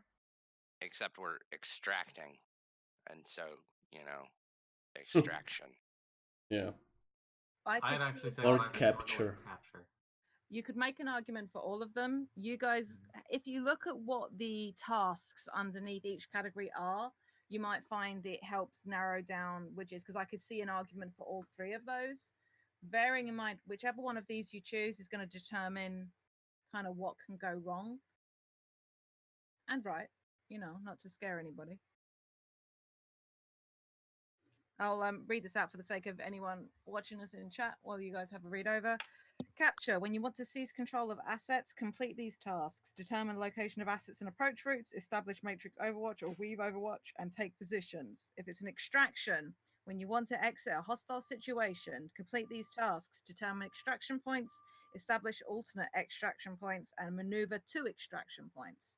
And smuggle/courier. When you want to deliver assets between multiple locations, complete these tasks. Determine transport method and route, establish alternate rendezvous, and determine potential obstacles, ambush locations, and choke points. Extraction. Seriously? Are we exiting a hostile situation? You're capturing a person. By getting into a hostile situation, technically. It's between smuggle and extraction. It's really, we just have to pick one of them. Hmm. Hmm. Well, Whatever. we might look at the considerations for complication. If we did extraction, problems would be position status and mobility of response teams. Kind of applies, yeah, the status of the guards could be different. Virtual surveillance, that could be a problem. Location factors, that could be a problem. If we look at smuggling, the complications are resilience and mobility of transportation methods. Pixie's car is pretty solid, the plane could be a problem. We've got presence of checkpoints and required credentials, that likely won't come up. We've got strength and mobility of pursuing forces. That probably won't come up. I'd say extraction's the best match. But that's just me. You guys, please feel free to disagree. I don't. A couple of people have now said extraction, and for the sake of circling the drain round and round and round and round, talking over the same points, which this lovely group of people who all like to think about things so they can do the job good. So, who's making the roll and who is helping? I can help. I can also help. Okay. Who's think feeling lucky? I've got Are like we That's all a allowed different to help? game. No. Actually, let me check the move. I don't think more than one person can help. I will quickly look because I don't want to deny it if it can be done. Because I'm not that arsehole. So yeah, Alec and Harlow, if it comes down to you two, who's feeling lucky? Where's the fucking help move? Why is it not on my piece of paper? I could go for it. Oh, it's help or interfere, isn't it? Where's the other one? Help or interfere. It doesn't say that two people can't help. So, is Nixon doing this role because of the highest edge stat? I'm assuming. Okay. Do Harlow and Alec both rolling to assist? Give me a links. Give me a links roll with Nixon. With Nixon. Tom, can we swap to the if we haven't already? Oh. We have. I mean, yes. Thank you. You're so look. See, I don't even have to say anything. Our stream master, everybody. He's so on the ball. Unlike me, his brain is liquefying. You have so much more to Are- worry about. Don't. Are we putting anything in forward? Remind me how that. No. Just okay. You Yeah, guys are rolling to succeed, and I think I get forward if you succeed. that's correct. Okay, so we got a 7 from Harlow. Let me quickly got check. 7 and an 8. Where are my move sheets? Okay. Not that one. Not that one. It's in front of me. This is what I'm looking for. The piece of paper in my fucking hand. Okay. Both of you. So we have, yes, as we said, we got a 7. What was that? Sorry, an 8 and a 9. On a 7 to 9, you are implicated in the results of the other character's move and may expose yourself to danger, retribution, or cost. So, That's yes, fine. Nixon, you will get +2 or you will get 2 forward on your roll. However, if this roll goes to shit, Harlow and Alec's asses are also on the line. That's what their mixed success means. Oh, you're fucking Yeah, well, flying. Yeah. Fuck does that even matter? 13. Yep. Okay. 10 plus. Everything goes according to plan. You and your team are in perfect position to carry out the final element of the plan. The MC will describe the scene and present you with the opportunity to act. So, it's raining because it's Verity City. It's nearly always fucking raining. It's how it be. It's just how it be. I will clarify. Are you guys parked up nearby or are you in the warehouse already? The warehouse is more than big enough to have Pixie's truck. I will only call it a truck. I'm very sorry, because that's what my brain defaults to. Because I'm using I imagine like a cargo lorry kind of a size thing. I'm not thinking like a pickup truck American style. Are you guys inside? Or are you parked I outside fucking am. nearby? I am fucking inside. Cool. Air is inside the warehouse. Is Pixie and I was gonna say, Pixie, where are you? I'm gonna go around everybody. Pixie, where are you? Where is the truck? And where are Banjo and Kazooie? So they would be landing on top of the warehouse, next to the warehouse. They can literally fly into it. That actually, what am I even saying? It's the kind of warehouse with a roof that goes, and then you can land within. Okay. Then yeah, just also land. You know, the Galileo will be inside. Banjo will be out and nearby, kind of maybe behind some shelving or something like that. Mm-hmm. And this is a pretty dense area. If I could have Kazooie hidden on a nearby building, so when everything gets going, Kazooie can take off. We'll just keep the roof open. Absolutely. And provide air support. Okay. What I want you to bear in mind as we go ahead is to keep keep an eye on your second skin move, because if you have to do anything with Galileo, with Banjo or Kazooie, you're going to be doing second skin stuff. Mm-hmm. So bear that in mind. Air, are you just hiding out somewhere behind something? Yeah, like leaning against a stack of boxes or whatever. So not hidden. Yeah, hidden, but like hidden from. Gotcha. Yeah. Okay, Harlow, I'm where you also. at? Okay, so please, Nixon, go. I had an answer. It's good. I'm in cover in the warehouse also. Perfect. Harlow, where you at? I'll be doing the same thing, but close enough for my goggles to be able to, for me to be able to use both the magnification and thermographic tags of my goggles for once the shuttle comes in. Perfect. Fibonacci? Pixie, can I stay in your plane? Pixie. Oh yeah, absolutely. Sorry. Thank you, Pixie. I'm going to stay in the plane, and I'm going to turn on the radio, and I have my tablet, and I have my Game Boy, and I am prepared to have a nice, chill fucking time. I brought snacks. You guys can have a soda if you want a soda. I have a little kind with the little balls that you push down into the neck. They're really good. Fibonacci is full blown baby driver right now in somebody else's vehicle. It's very good. And Alec, where are you? Is Galileo hovering? No. Okay, I will be just inside Galileo, ready to. In the I cab thought you or wanted to be there. in the cab or in the back? And that goes for you too, Fibonacci.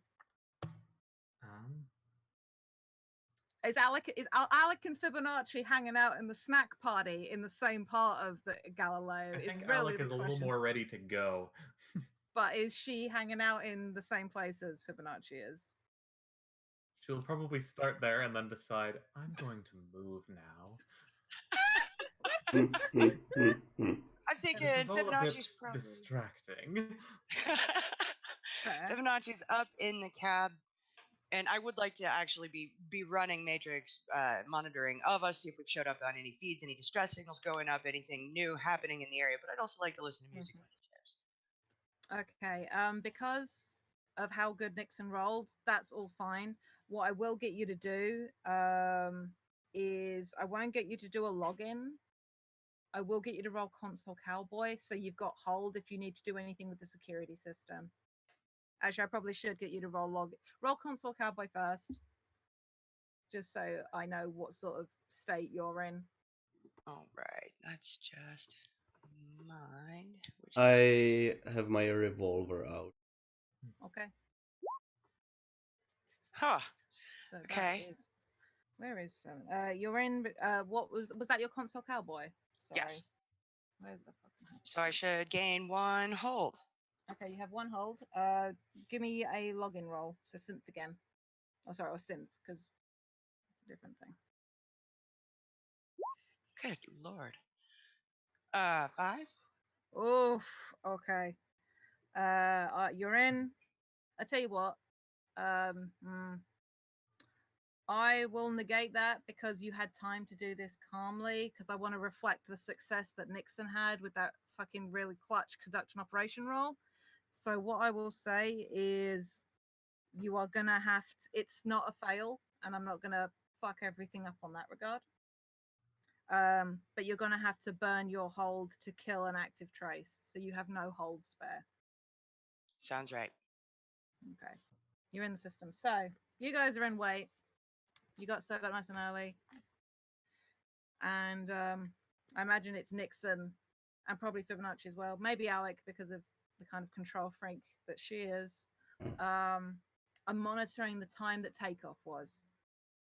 How long into the flight Reed was going to trigger the fake systems failure. And everything is running to time. Everything is running like clockwork. And you guys hear the telltale beeping of something coming into land. the warehouse roof slides back, and rain briefly starts pouring in. Actually, no.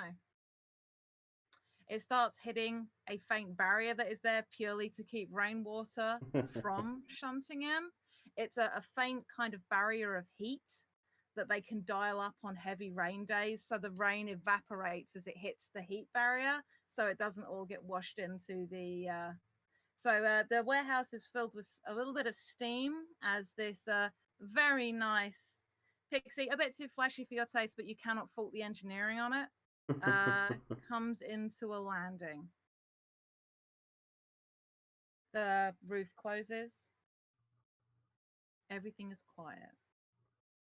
What do you do? I start walking. Harlow's hand is up, but yes. Sorry, Tom. Harlow, what you got? You may be muted. Yes, You are muted. definitely muted.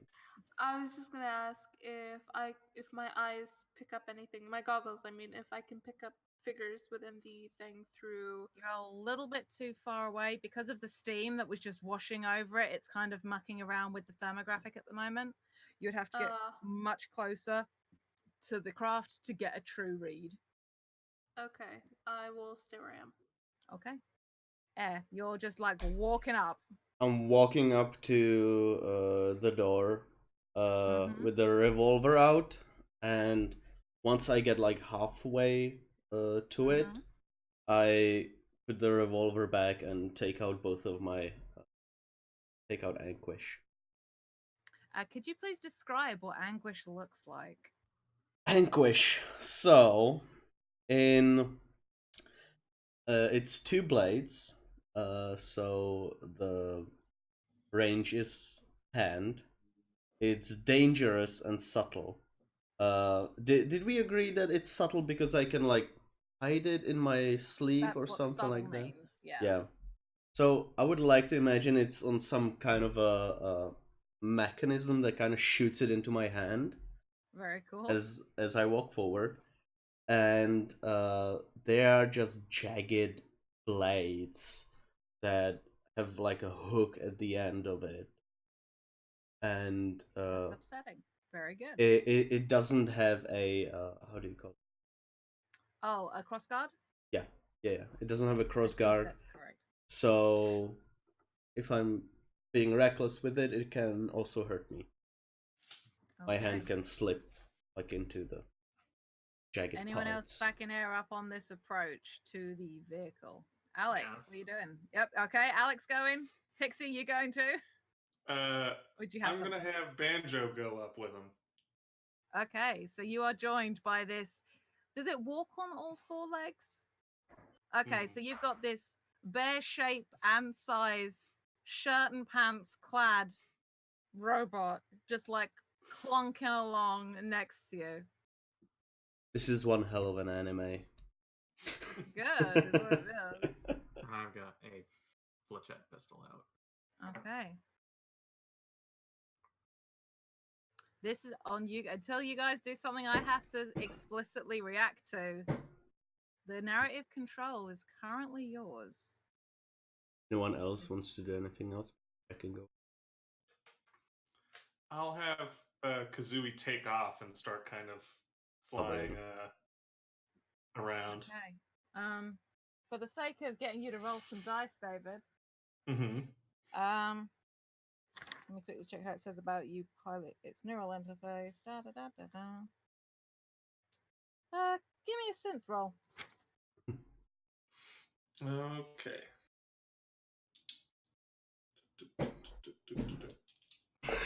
Oh wait, we're doing. Yeah, we're doing rolling on screen, so the chat can rolling on see. Screen. Synth. You have no forward on this, so it's just a direct roll. Did it roll? Hasn't clicked through yet, but sometimes it can be slow. Let me. What if I exit out and? Nothing forward, and then just submit. It should roll, and if not, roll again. Oh, there we go. Okay, you got a 10. Good. Beautiful. So yeah, you get Kazooie up in the air and circling without incident, and as far as you're aware, undetected. Which is impressive for a bird that big. So, but for now, actually, what are Kazui's strengths, David? Kazui's strengths are fast and airlift. Okay, so not necessarily stealthy, but you're okay for now. No, they also have the weakness obvious and loud. Okay, most excellent. Harlow, what have you got? I'm just like picturing this freaking bird drone right now. What you got for me, Harlow? With this kind of ship, would the interface be able to be accessed from the outside or from the inside? Like, would I be able to take a crack into having my what's it called, my neural interface link up with it? Would I have to be inside or out? How does your neural interface normally work? Are you a direct jack in kind of a person like Fibonacci is with their deck? Yeah, it's kind of like on the side of Harlow's head. And then you would need to be inside for that kind of thing. If you wanted Inside. to like crawl up underneath the plane and get into its innards, I would That's what I argue. mean. In which case, you're fucking with the hardware, and it wouldn't be a neural interface. You'd be using your cyber arm, and you would be doing Okay. that, which is a slightly different thing. You can do that if you want, if this is what you're doing while everyone else is on the approach. Yeah, I'd like to just jaunt my way over there in case something goes wrong and somebody else takes over. I want to make sure that the plane doesn't take off until we say it fucking does. Okay, absolutely. I tell you what, you don't have bypass. You do have tamper. I'm tempted. You need to give me an act under pressure roll, Harlow, because you are on a time schedule for this. Sorry, what? No worries. You need to do an act under pressure roll because you're on a time limit. There's a lot going on right now. So okay. So that would be roll cool. Yeah, that would be cool. Yeah. Cool. My Hell God. yeah. You got a 10. Oh, we are bosses at this right now until everything goes wrong. Okay, so you are able to get right up under. You're able to get right up in there. But you make quick work of getting beneath the plane, and you literally like pop a hatch underneath, and you immediately start trying to interface it. I'm going to quickly handle this thing with Harlow.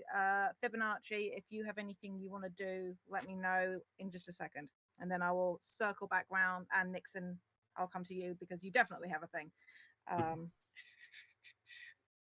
You are trying to tamper with. Do you have a specific move that lets you do that with a different tool? No, you just have +1 because of your cyber arm. So this is kind of an assess roll, but you can use mind because you do have analytic. Correct? Is that the move you picked, or did you pick blend in instead? Blend in. Okay. In which case, you still need to roll edge. Okay, but that would be +1 because of my cyber arm, right? Yes, +1 because of your cyber arm. Oh my God! Boom! Holy shit! Okay, you have 3 hold, which is the things that will let you do the thing. 3 hold? Yep. So you can use that hold to answer the question, ask some of the questions on the list.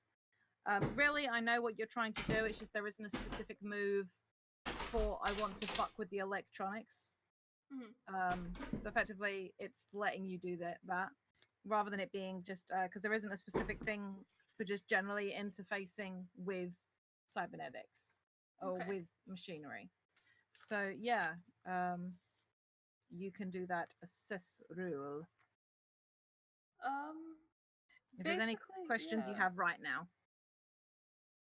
No, just I want to make sure that it's messed up enough that it can't go if somebody on the inside were to try and take control, but also I want to be able to know how to backtrack it should I need to fix it.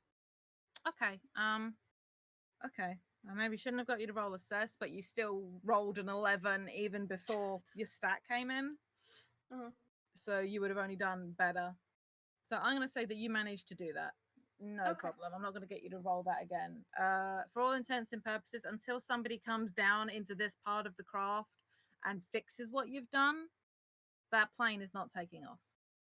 Awesome. Okay. Just to address what Nixon dropped me in the chat. Is it staying in position to do the thermographic thing? I feel like because we said earlier, it's now cooled down enough, or maybe he was just in a slightly better position to get a read on where people are within the craft. Now the craft is starting to cool down enough that the thermographics aren't just picking up the outside. So he's able to report to you all that what he can see is 2 individuals in the cockpit area. And as Jade does maths, 5 and 3 around a 4th individual in the back. And I don't feel like the thermographics are quite good enough / close enough to pick up on the fact that it's the person that's pregnant in the back. However, their core temperature is probably higher, and he could make an assessment call based on that. So for those of you on approach to the craft, the cockpit, as it were, has 2 people. The back of the craft, and this is like a small passage. Like for the sake of a visual comparison, we're talking about like a small private plane. It's only got like the 1 door on each side, and it's sort of like just to one side of the wing. It like Galileo, it's a vertical takeoff kind of a craft. 2 wings, neat, tidy, clearly well built, and secure looking. Team approaching the plane. What are you doing? I tell Pixie for Kazooie to guard the other door. Kazooie's not in the building. Do you mean Banjo? Banjo is the bear that's with you. Kazooie is outside. Banjo will guard the other door. Yeah, okay. Just what's Banjo's strength? Yeah, I mean it is on your character sheet that I can see. I just haven't yet. Okay. Banjo's also fast, so we'll run over to the other door. Obviously and loudly. No worries. But yeah, so you've got Banjo on the other side. I knock on the door.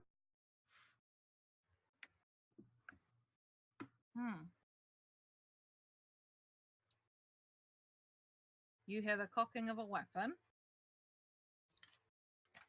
Hello? Hello, we heard you have an issue with the plane. May we come aboard?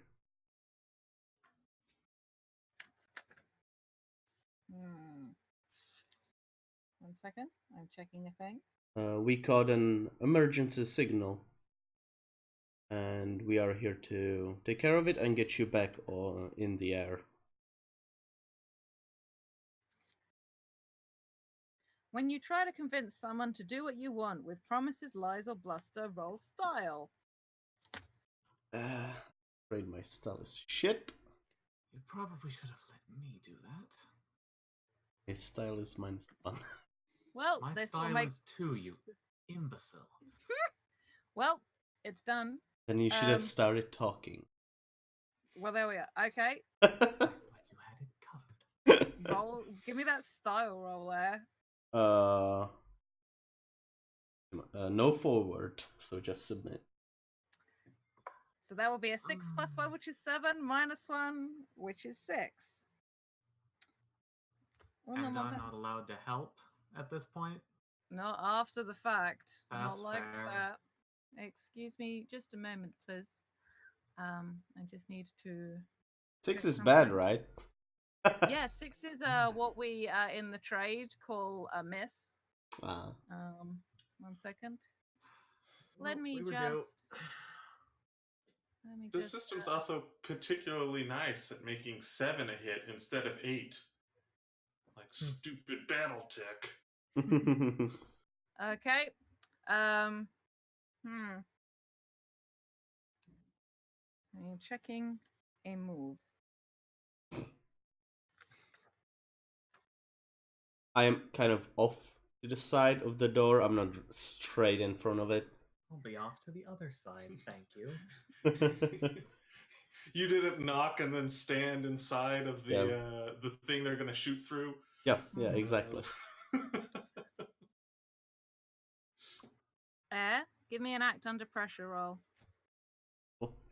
Uh, Your synthetic nerves, I think, give you a +1 to act under pressure, or mm, run forward, or yes. something, or your muscle. No. Synthetic nerves, but So- only if the other one doesn't have synthetic nerves. No, that's a different thing. It's like you Okay. have +1 forward to mix it up. In situations where reaction time is critical, you take +1 forward to act under pressure. Believe me when I say this is one of these moments. Where do I take that thing, or how do I? Cool. You need to roll cool. Cool. Do I put forward 1 because Plus, yep, forward 1. Okay. Just to summarize, while Tom does this roll for air, did the Nice. team approaching the plane approach the plane? Air was the one doing the talking for some reason and was less than convincing. On 8, you stumble, hesitate, or flinch. The MC will offer you a worse outcome, hard bargain, or ugly choice. That should be a total of 10. I can't do maths. You're fine. It should be a full hit. Yep. Look, we've discussed my problems reading these fucking Oh, sheets. it's just that and this how I friggin' hate thing them. doesn't do the math for you. I Yeah. know. All right. Okay. Yeah. So you recognize the sound of a weapon sort of firing up, that sort of, and you jump off. You like backflip off to the side as a bullet fire tears through the side of the craft in your direction. Alec, you're also going to need to make an act under pressure roll as you are right there. Okay. How's another Okay. 10? Oh, nice. You're also able to hit the deck before this blast of bullets hail out through the side of this aircraft. To quickly loop back, Nixon, you were able to identify that there was 2 individuals in the cockpit area of the craft and 3 individuals surrounding a 4th with a higher heat signature, easy enough to determine being Simbatre. So you fed that information to the team approaching the craft. So, yeah. So bullet fire just fucking burst out the side of the plane. Harlow is safely sort of tucked underneath it right now. Nixon, you're sort of watching, as is Pixie. Fibonacci, you're right out of the way, but where you're tapped into security, you definitely probably saw this from multiple angles at the same time. What are people doing? Is the door now open? That it's been tore through by bullet fire? There is an opening of sorts, but the door is not open. However, I do want to give everybody else a chance to react to that before I come to air. Yes, Fibonacci. Could I use my control over current systems to try to jam distress calls coming out of the plane? Ooh, absolutely. And to get in on that, Kazooie has one of his sensor systems is jamming, so I can jam signals. Okay. That's what. Yeah, you've got that. Do it. Okay, then yeah, on seeing that, I think it's easy enough for you to fire off that connection with that. That I feel does that. I feel how many times can I say I feel in the space of 30 seconds? A few more times, I feel. 3 times so Yeah. far. Shut. Yeah. Okay. Thanks, guys. I tell you what. Fibonacci though, the plane's not going to be the only thing making distress calls if need be. I do want you to do that control systems thing because people in the surrounding area could raise an alarm. So what you missed, Harlow, is a hail of bullet fire coming out the fucking side of the plane because Air was not very good at talking to people. Harlow is fine underneath the plane. Oh, I had I don't know if it would register, but I had written just before I went BRB that Harlow would go into cover in view of the bottom of the ship in case someone were to go down to try and fix it, then she can shoot them. That's fine. You've got no problem doing that. I'll let Okay. that happen. But yep. What was that? You give me that roll. Keeping that here. Manipulate systems, Jade. Yes, please. All right, that'll be a sense. Come on, please. 7. You got 1 hold. All right. You are in, and so I'll say that if you catch hold of anyone trying to raise the alarm or contact the authorities, you're going to be able to shut that down. Awesome. Awesome. So, okay. Nixon, Harlow, any reactions to the bullet fire? I'm looking for muzzle flash on my thermographic to see who fired from where, so I can tell them how to direct their fire. It was the individual towards the cockpit area that had stepped towards the hatch/door of the aircraft. So you would know that Reed, the pilot, is still up at the front, slightly away from this. The individual with the assault rifle is still in place. Everybody else within the craft has moved back. Actually, no, 2 have moved back, and 1 has moved forward. Okay, I pump through the comms to the people up close to it that the guy with the assault rifle is still directly behind the door. Somebody's moving in to back him up. The other 2 are falling back towards the back end of the plane. Pixie, what you got? Are the 2 doors that Banjo went over to the other side of, are they directly across from each other? Yes.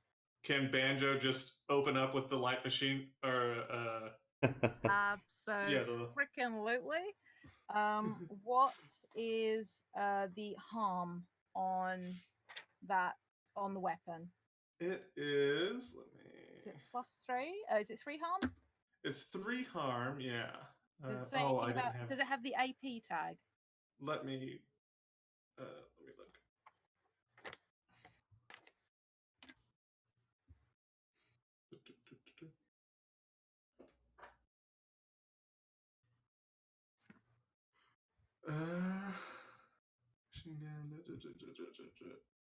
No, it does not. Okay.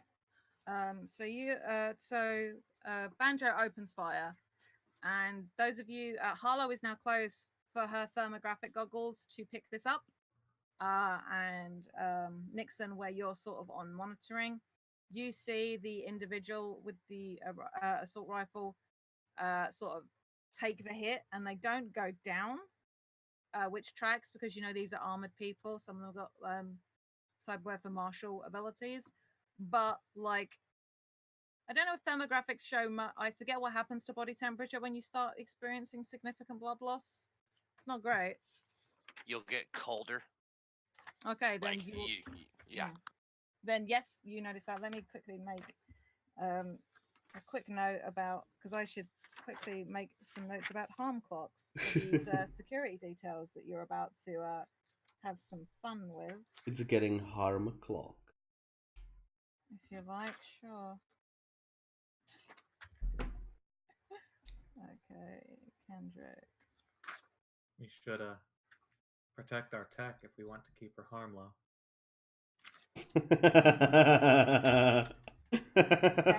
High five. Game is cancelled. I'm done. Hey. I hate that I found that amusing.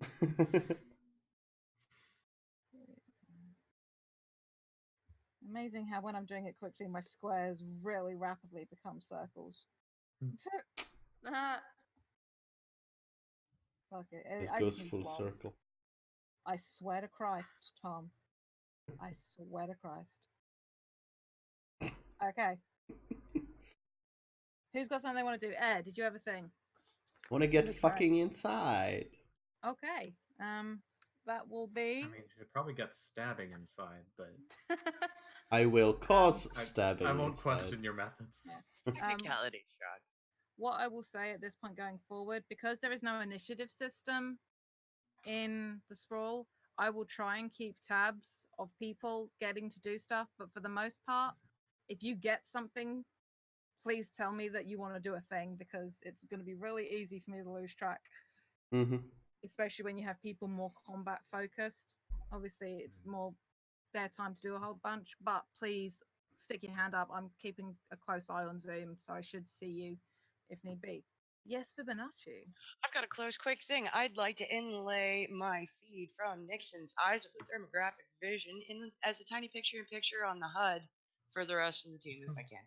Those of you who have, anything you can see. Glasses, eyes. Does anybody else other than Nixon have cyber eyes? Okay, I'll put it on your phone. that's good. But yeah, I'm not gonna make you roll for that because that's just really freaking cool. Thank you. Roll for So, phone. Yeah, air. Give me an act under pressure roll to get into the aircraft. And again, you've still got that one forward because of your synthetic Under maps. pressure. That's cool again, right? The same roll it was, yeah. Sorry, That's okay. It's a new system. sub Okay. 11. 11. Yeah, no. You are able to you hit the deck just before these bullets sort of start hitting the floor. For Alec, it was a matter of reacting quickly enough once the bullets started, and the spray was going in her direction. It started putting air. Air fucking hit the deck before it even fucking started because she was able to cotton onto what was going on. But yeah, you spring up, and the initial blast from the assault rifle inside is enough to damage the door enough that you can tear your way in that side. I'm checking the thing. So he's not mind me. Yep. Okay. Cool.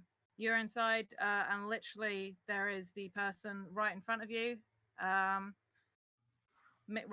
Mix it up for me.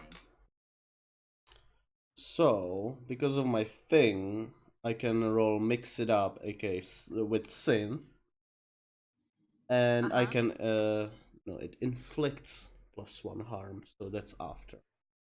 That is plus after, yeah. So no give me that forward. synth roll. Okay. No forward. 11 again. Yep, Wow.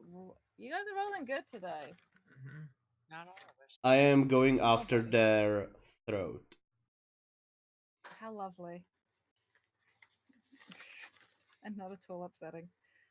Right, and I mix it up. And you're on 11.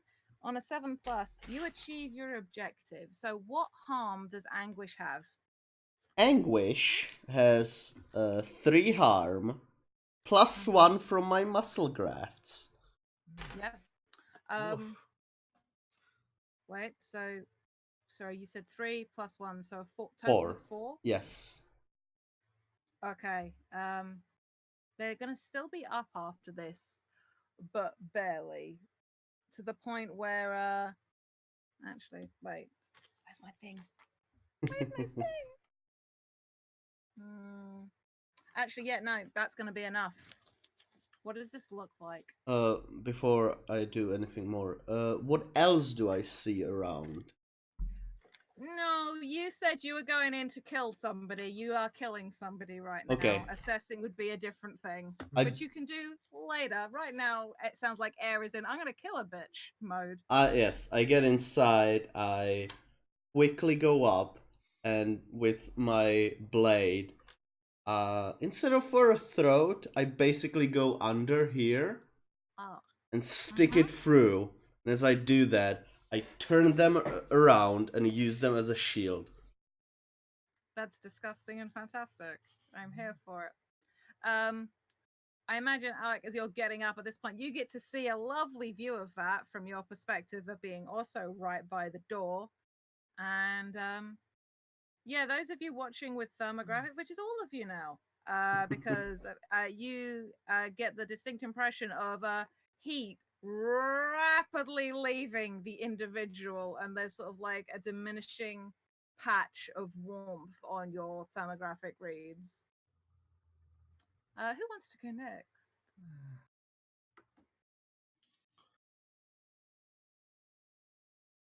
Hello. Your hands up. Sorry, do you want to go? Go. I was just gonna ask if there are any visible any visible security measures on the outside or inside of the ship, or maybe even in the warehouse itself. What are you looking to achieve? If there's any way I can use any tech around me to my advantage to be able to help in the fight, because all I have is a pistol. It's not going to do much. I want to see if there's anything with a little more pow in it, so I can hijack. Mess with. I'm gonna ram someone with a forklift. Yeah, you've still got hold left over from that assess roll. Is there like a pistol or something? Like I don't know if it's like in Shadowrun where you could actually have like a gun port inside a vehicle. Is there anything like that on the inside I can turn against them? In the warehouse, no. It's not In that the kind of ship.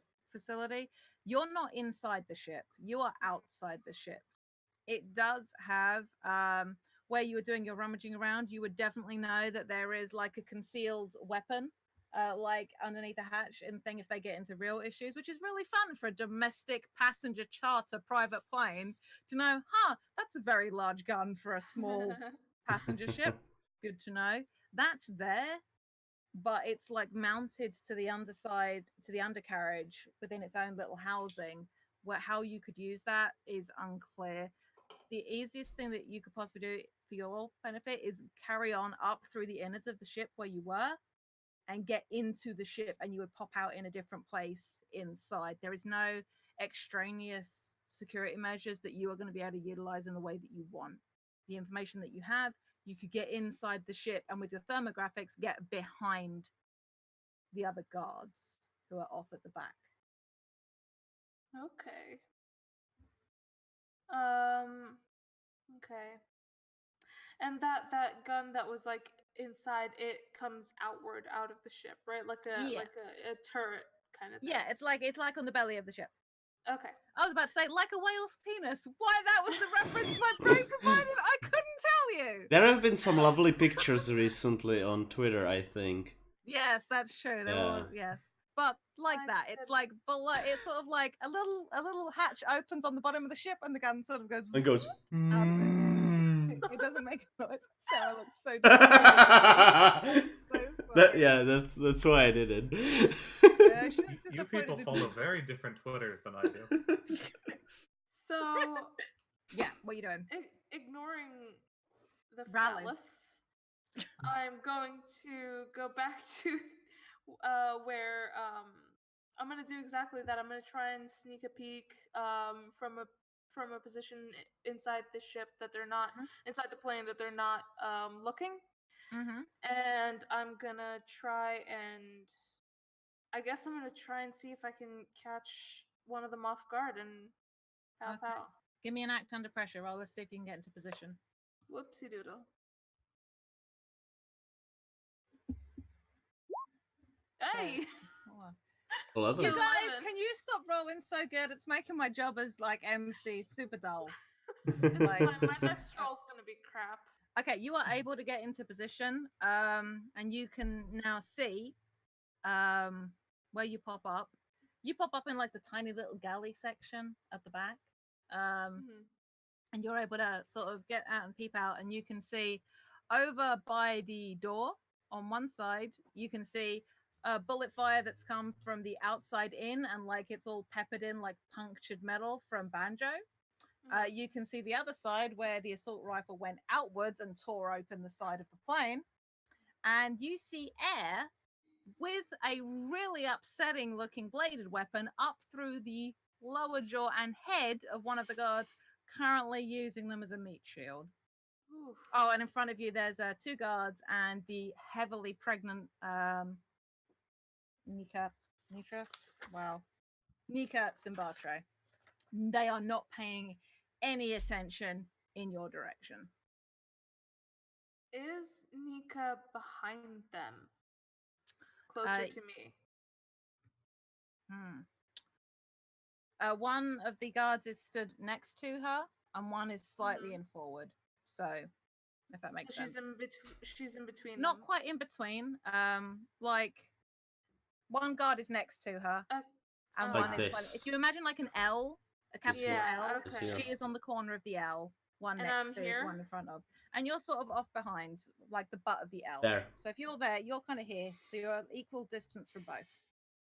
Okay, so she's like she would be here. Guard would be here. Guard would be here. Yes. She's here. I'm here. Yes. Cool. Does she look terrified? Oh yeah. From the back of her And head, you could tell. Shoot her. I was gonna She say, won't like, be terrified she's anymore. like visibly shaking, and like you can see that she's gone pale. This is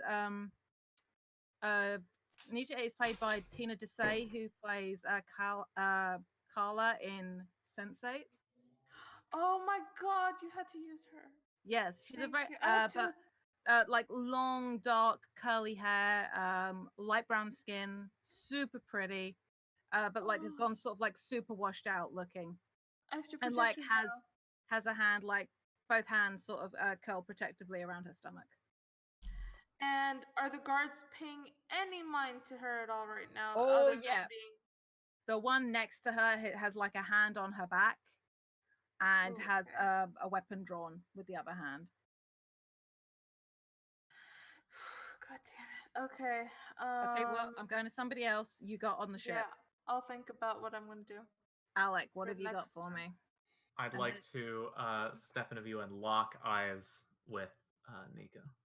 Okay. Miss Simbatre, if you come with us, I promise no harm will come to you.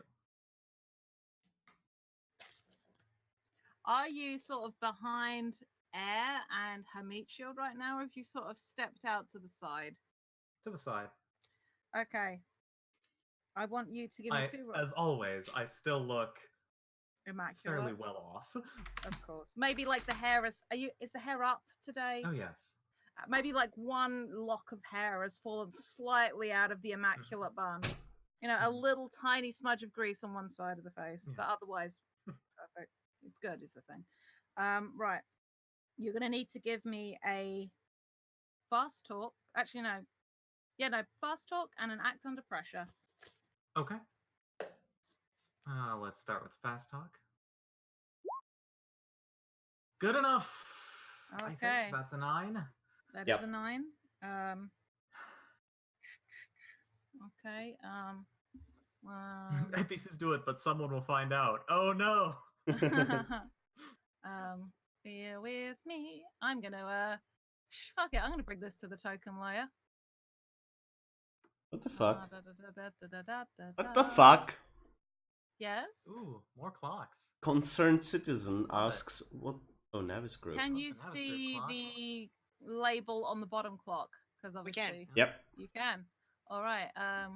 Well, the label might disappear in just a second.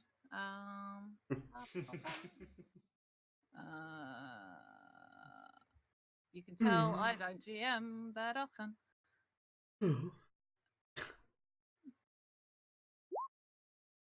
Okay. And fuck. There we go. I did not act well under pressure. Here's that bad roll you wanted, Jade. That's a 5 to act under pressure. Oh no. The guard in front of Nika is going to open fire on you That makes sense. That's valid. with the heavy pistol Oh, that she has. that sounds fun. Sounds heavy. Yeah, it's absolutely a hoot. Yep. Right. That sounds like it's No. probably 3 harm. Now we're At going to learn least. about harm rolls, boys and Yeah. girls and non-binary pals. Okay. When you suffer harm, even 0 harm, you're not suffering 0 harm. Thanks. Do you have armored clothing? I have synth leathers, which I believe is Which reduces the harm after you roll it, yes? As opposed to reducing let me the see harm what it before it says. hits. Subtract 1 when rolling the harm move. Yes. Okay, let me... Right.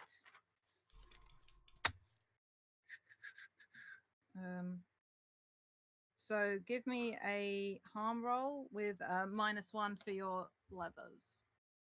Okay. Wait, it says harm suffered. -1?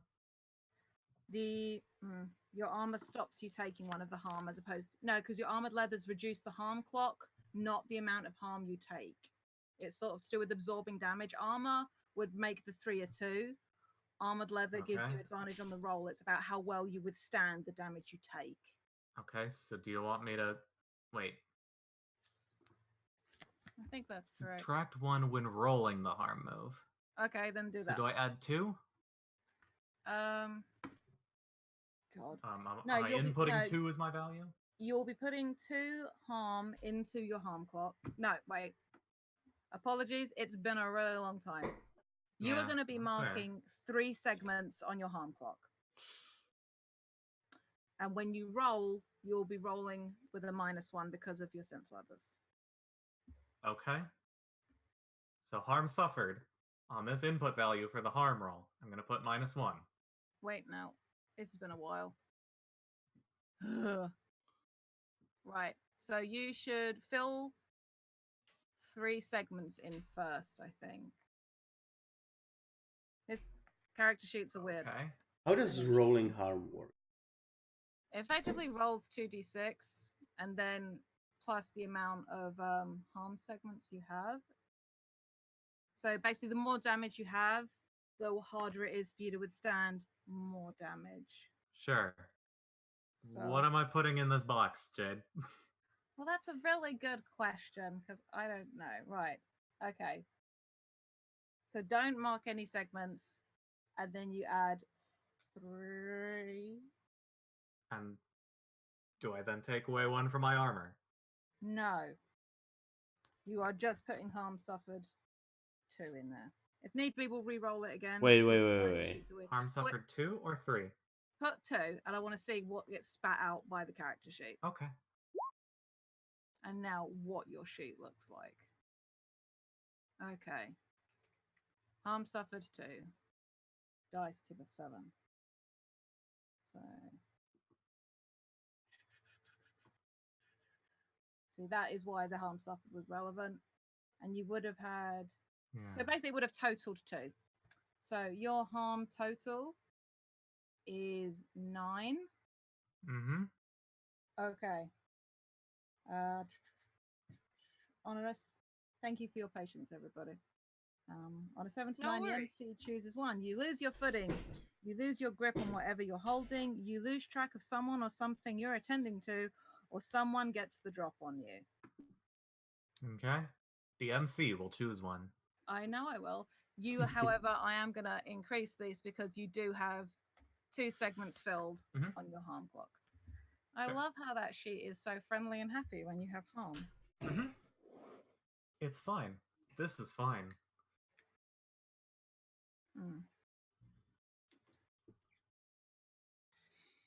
I think that hurts, and you sort of, as you take the hit and sort of recoil from it slightly, you are going to lose eye on Nitra, who is listening to you because you did good on that fast talk, and she kind of trusts you right now, but you've lost sight of her for the moment. And you don't know where she is right now. Alrighty. Who's got something for me? Pixie, what we got? So I forget, did the roof close? The overhead roof did close again, yes. Okay. I will say, because of that successful roll, that Fibonacci has access to the roof hatch if you need it open to get Kazooie inside. I would like it open to get Kazooie inside. I would like to interrupt my friend Pixie, and I would like to open the roof, please. Thank You can absolutely do that. That's not going to be something I'm going to make you roll for. You're in the system easily enough that this happens. The roof opens, not fully, just enough for Kazooie to sort of make the entrance. This sounds like a really shitty question, and what pronouns would you like me to use? Because I am not familiar enough with the game to know if Banjo or Kazooie has a gender, and I like to know. What does Pixie call them? Because these are like her babies in a way.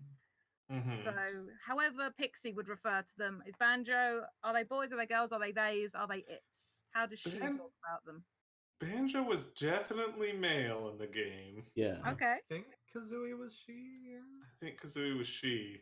Okay. But honestly, that could be poor remembering Well, no, this is on your horrible stereotypes as a child. this is No, we have your band. Google.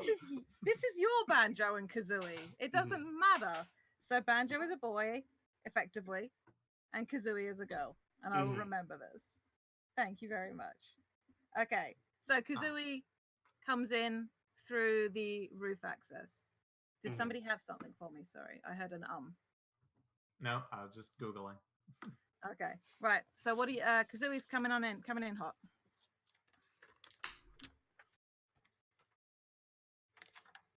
What are we doing? Can I do anything Is else, she or just is there for that- backup? No, yeah, she can do something. You can have her do something. Absolutely. What do you Well, want with to do?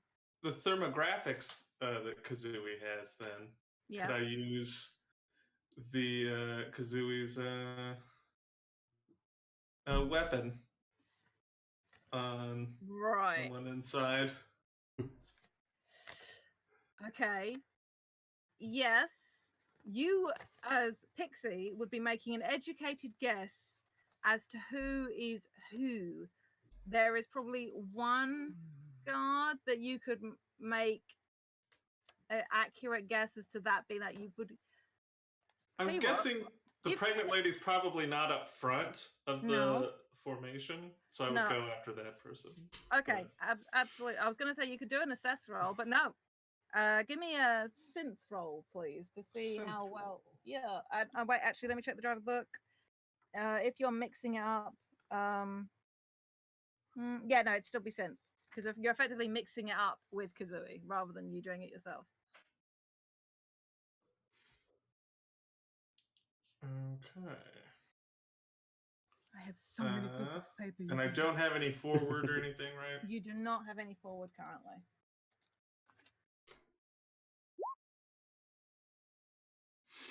So All that's right, 8. 8 on a mix it up. You get to choose 2 of these options, David. Pixie, sorry. You make too much noise. Advance the relevant mission clock. You take harm as established by the fiction. An ally takes harm as established by the fiction. Something of value breaks. Pick 2. Oh.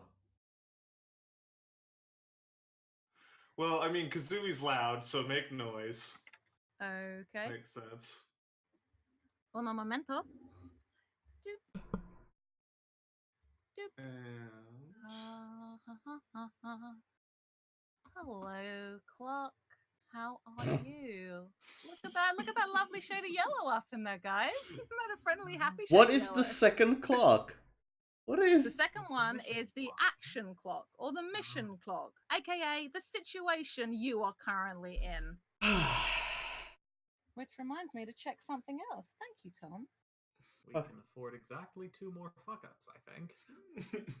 That tends to be how it goes. Okay, and what's the other thing that you're picking? Destroy something valuable. It's a anti-material rifle.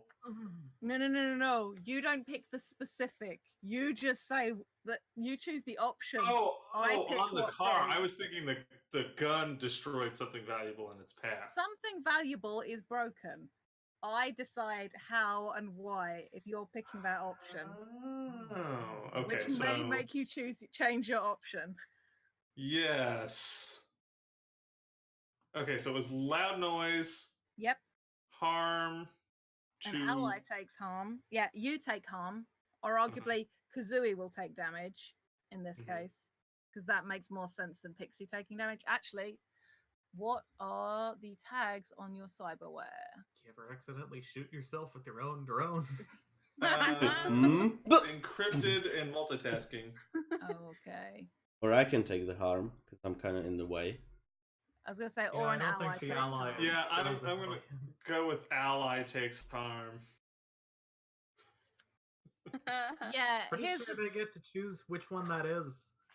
and I'm pretty sure that David? Alec is closer to this person that just got shot than Air is, who has got a meat shield at the back. Yep. This I'm not gonna say you take the full damage of that. 1 second, my computer is yelling at me. What is that assault rifle? Is that an assault? Is that Anti-material. 3 harm? It's 3 harm, yeah. Okay. Oh And my it god. is What's my computer doing? armor piercing because it's Oh, breach. that's that means that tears through that motherfucking ship like butter. Like, you have such wonderful toys. Where the hell did my piece of? There it is. There's the correct piece of paper. Oh. That's what's making sense to me is that maybe some shrapnel caught somebody else or something. You Yeah. ever just tell someone they won't get hurt and then you get fucking ripped to shreds by your own ally's drone? Yep. It's a single shot. That's how I like to take it.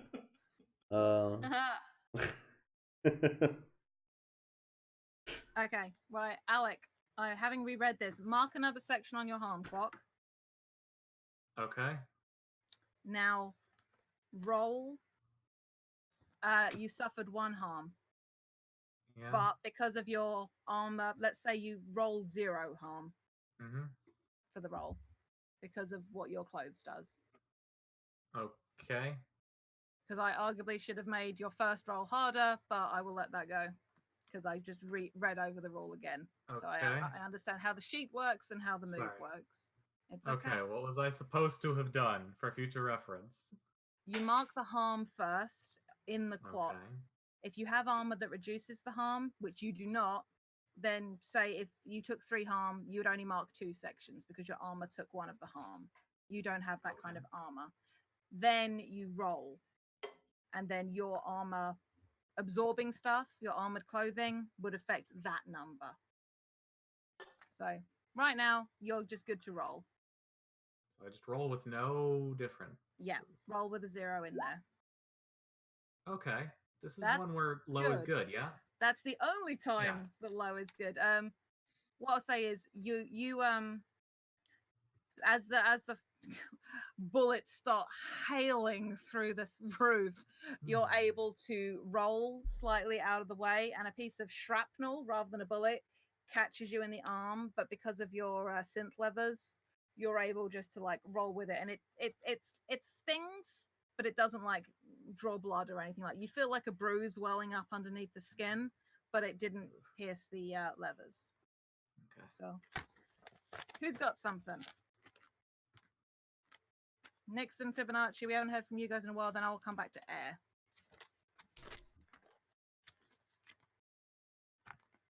I opened the ceiling and You then did. closed it again. Thank You you did. very much. My Fibonacci's apologies. just chilling. I mean, you didn't leave your flask in the plane, did you? No, I got no. Okay. You getting involved, Nixon? You staying on the sidelines doing the directing folks? What you up to? How many hostels are still up? 3. 1 in the cockpit, 2 next to Did Miss Preg. Well, yeah, the one that got hit by Kazooie is still up. Took some damage, but is still up. And the one that got hit by Banjo is still up, yeah? No, that's the one that air finished off. Yep. Okay. I thought those were 2 different ones. Yeah, I guess I will make my way out of cover over to the plane to come help shoot people. Okay. The path is pretty clear. What I'll get you to do is roll me an act under pressure roll to get into position, and then you can maybe mix it up. So give me a cool roll.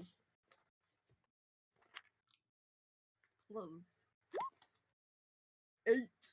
You act on an 8. You stumble, hesitate, or flinch. The MC will offer you a worse outcome, hard bargain, or ugly choice.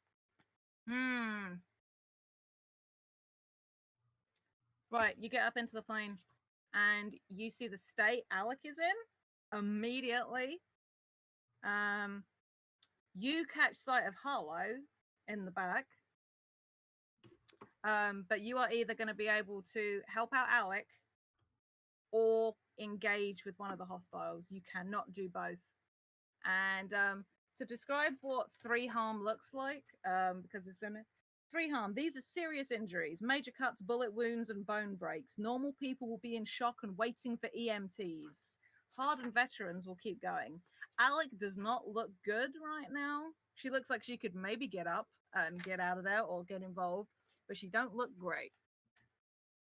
That is your hard choice. You either get involved Nixon, with taking it out or you help her. may I Can't help offer her if advice? I'm dead, so I'm going to shoot one of them. Okay.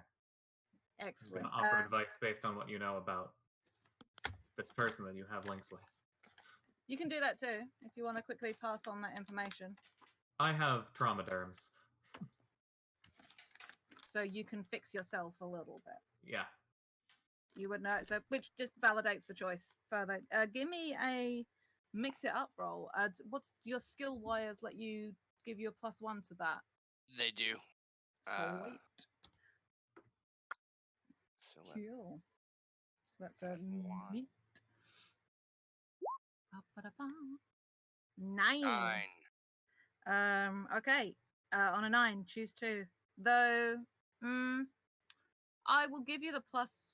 I tell you what, Air, give me a links roll if you want to, because Air was there by the point of entry. She effectively can help you in this moment. So if Okay. you want to roll links with Nixon for me, Air, just to see if we can bring that 9 up to a 10. Sure. No forwards. Or 1. Nope. Just roll the links. There's nothing to a diff to it. Good. 5. So it stays with a 9, I'm afraid. So okay, then like with Pixie, you need to choose 2. You make too much noise, advance the relevant clock. You take harm as established by the fiction. An ally takes harm as established by the fiction, or something of value breaks.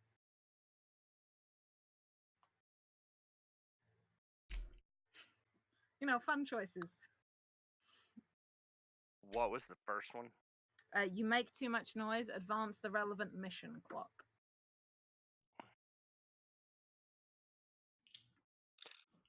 I guess that one, and I'll take harm. Okay. What tags does your cyberware have, Nixon? And what is the cost of having it? It's not one you installed yourself, is it? I don't understand the last part of that question because everything related to cost that I set up was like I had to do some shit and fight a megacorp, and so like Yep, if you're nope. asking monetary cost, I don't know. No. If you scrimped and saved to buy it yourself, I couldn't quite remember. There can be issues. Nope. There can be issues with your cyberware as a result of you having to do it yourself, which can be the things that harm you. But nope, you've got slick and efficient cyberware. No problems come from that. I Okay. have military grade cyberware and a military after me because I didn't pay my bill on the way out. Yeah. Okay. So let me just do a thing. My tags are recorded encrypted thermographic. No problem at all. And then skill wires doesn't seem to have any listed. No, I think the skill wires don't in that regard. Okay. You are able to get a shot off though. Are you aiming for the one that's already damaged that took the fire through the roof, or one of the undamaged ones?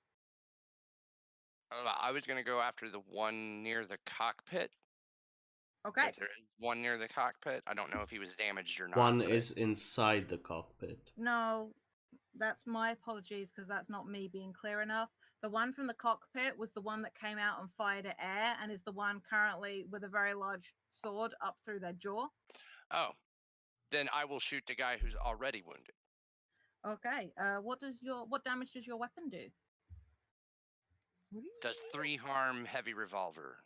Nice. It's close, near, loud, and reloads. Okay. Yep, that's gonna do it because that one's already taken up. What does this look like, Nixon getting this shot off? Is it like a single shot? Is it like a?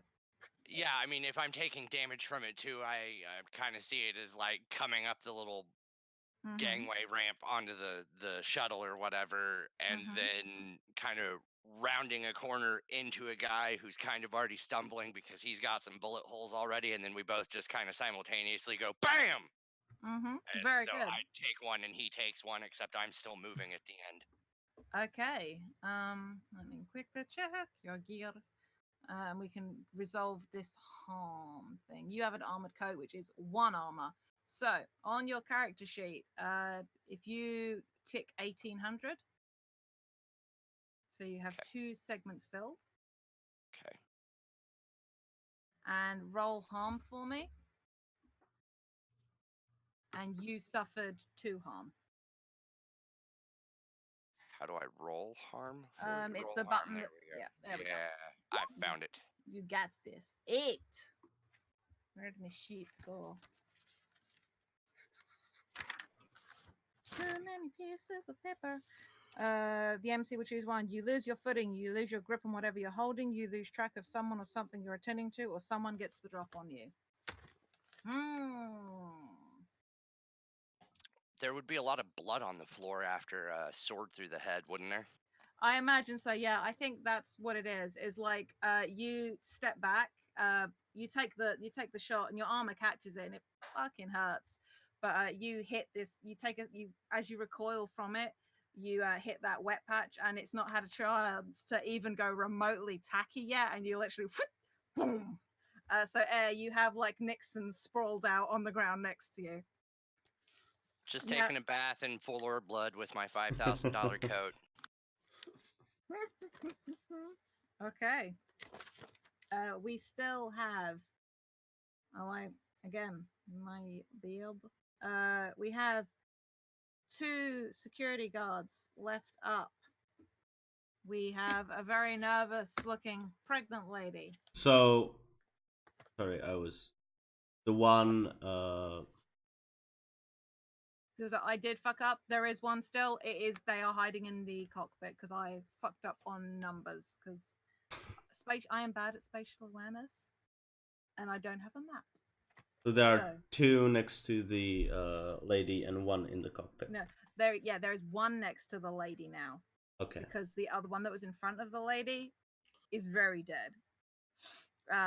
There is one other that, let's say, is coming out of the cockpit now. Okay, and I noticed that. You absolutely could notice that. Okay. I Yep, you do that, and then Harlow, I'm coming to you. So, Air, what are you doing? Okay.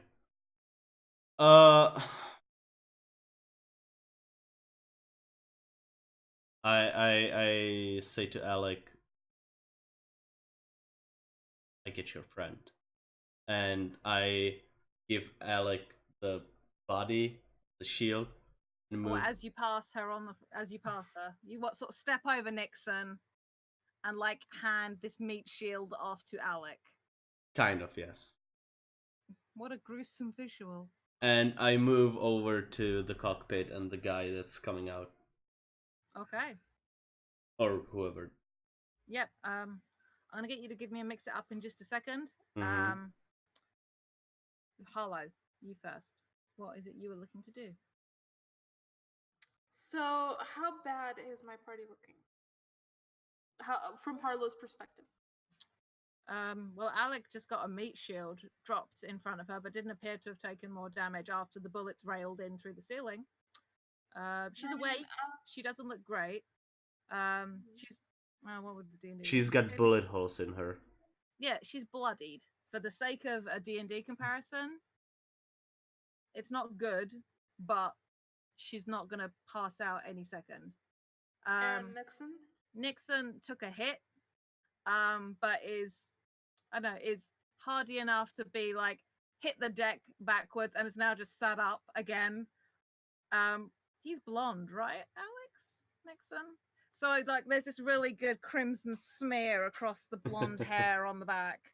It's not great, but the blood on him that you can see, you're aware isn't his. So, yeah. Okay. What you got for me? What you got, Alex? Just after. Gotcha. I'll come to you there, and then back up to Air to resolve that thing. So, Harlow, what are we doing? I mean, I don't have enough weaponry to face off against a shotgun or assault rifle, but I have enough to maybe do a little something. Okay, so you want to shoot the person that's with Simbatre? Not exactly. What do you want to do then? We weren't told to be buddy-buddy with Simbartre, right? No. Just to extract her and take her back. Yeah. Did you not hear what I just told No. No. Harlow did not. her? God damn it. Oh, What are you shit. doing, Harlow? You were gonna right make there. You were right behind her. What were you Harlow's doing? gonna sneak Uh-huh. out of the compartment, Uh-huh. walk up behind Simbartre, take out her hold-out pistol, take Uh-huh. Simbartre hostage. Okay. There is a rule for this, my darling Okay. Nairi. Play My heart's hardball. beating so fast right now.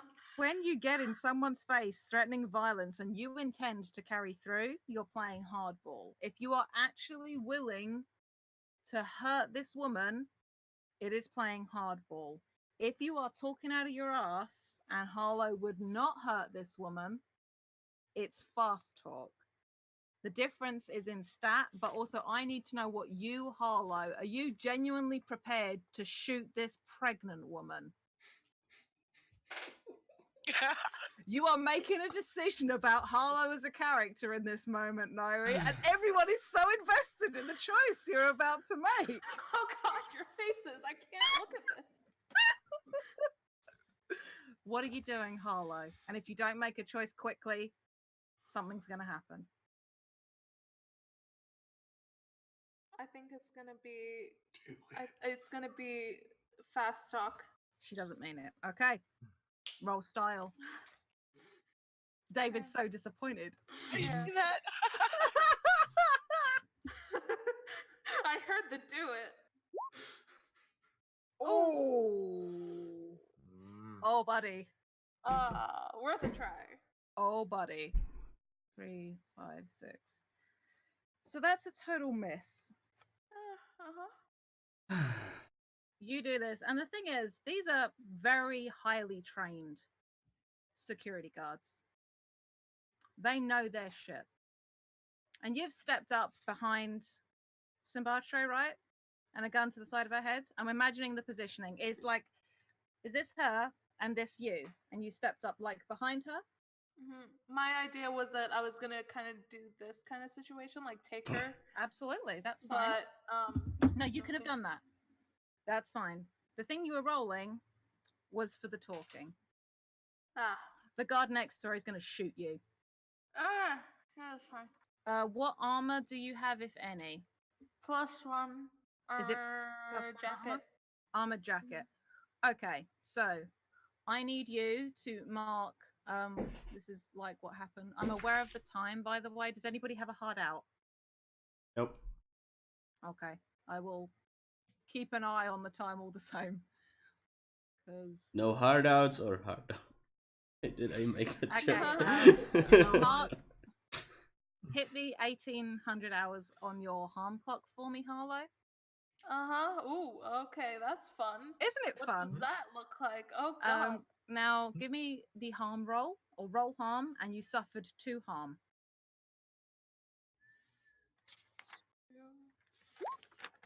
Why?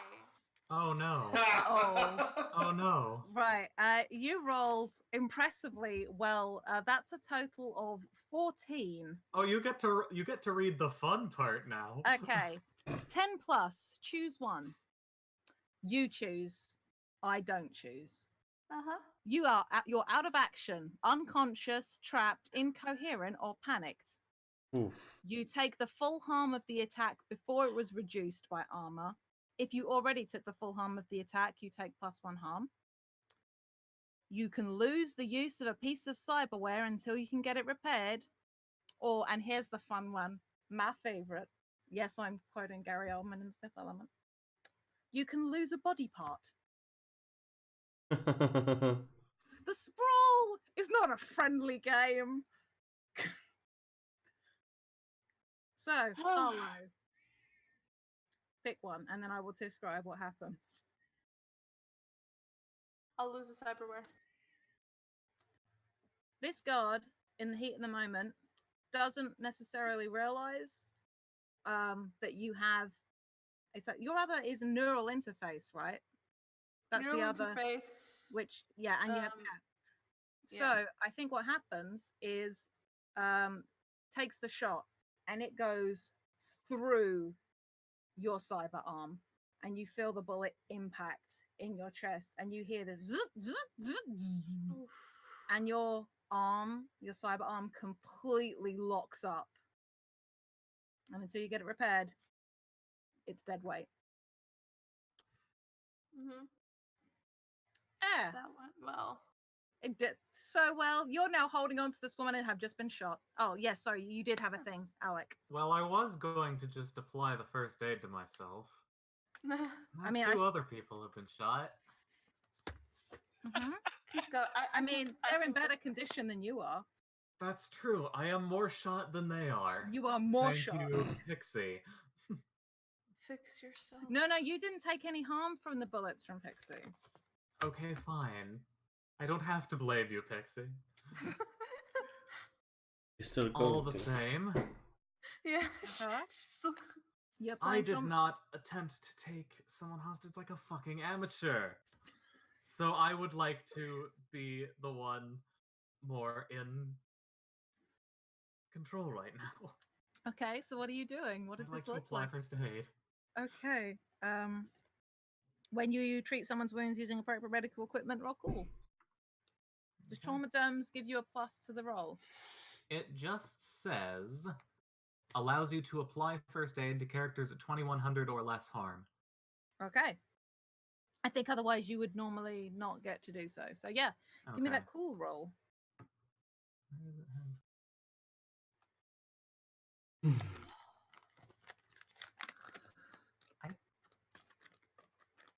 Huh. You good? So is that? No, I'm just reading it, and I'm like, I guess you're just supposed to assume that you can't otherwise do that. Yeah. Okay. I think if it other than that, it restricts what you can do. So an 8 on an 8, reduce the harm 9. by 1 segment. Yeah, 9, but it's 9. still the same. Okay. Okay, that's a little greener. Okay. So yeah, reduce your harm clock by that Yeah. 1 segment. I'm now at 1800 as opposed to 2100. Great, love it. Please murder people better than these. What I will quick flavor. What does these trauma derms look like? What is it? Is it like a foam that gets applied? Is it like a bandage that you slap on and you see it like heat up? Oh, it's gonna be a patch. Uh-huh. Nice. Yes. Okay. A rather unpleasant patch to apply. It doesn't match. Actually, no. She's that bitch and she It has the matches. money. It does match the synth leathers. It's the same shade of cut. Perfect. I Oh, love yeah. everything about this woman. She's the worst. It's great. Air. You want to mix it is up it with my this turn person now? in the cockpit? Yes. Okay. Please redeem us. Okay, I am going redeem to it. roll shit now. So Well, we had been doing good, and He- now we've hit a dip. I mean, this guard probably has synthetic nerves. You said. No, that doesn't. one has gone. Okay. So I got +1 here. Okay. Nice. Oh 11. wow, that's an 11. You achieve your objective, and I know that anguish technically does 3 harm.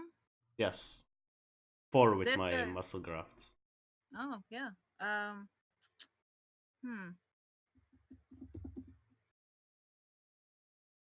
Yeah. They're gonna be this person, Kendrick, is gonna be barely hanging on when you do this. Okay. But what does this look like? Because this is not a kill.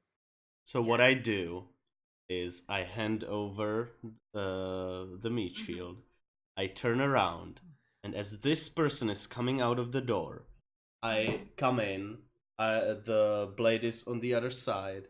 So I go in and bam, bam, bam, and then slash over the chest Dang. I in like the it. nose. Okay. Cool. That has them sort of staggering Yeah, back. and as they are staggering, I want to enter the cockpit, Okay. basically. Give me an act under pressure, please. Again Okay. with that +1 because of your synthetic nerves.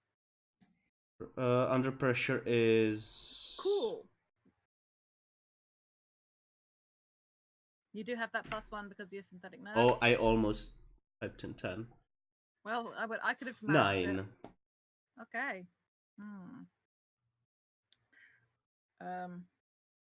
9 is good, right?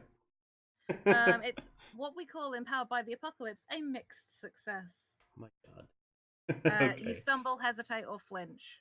The MC will offer you a worse outcome, hard bargain, or ugly choice.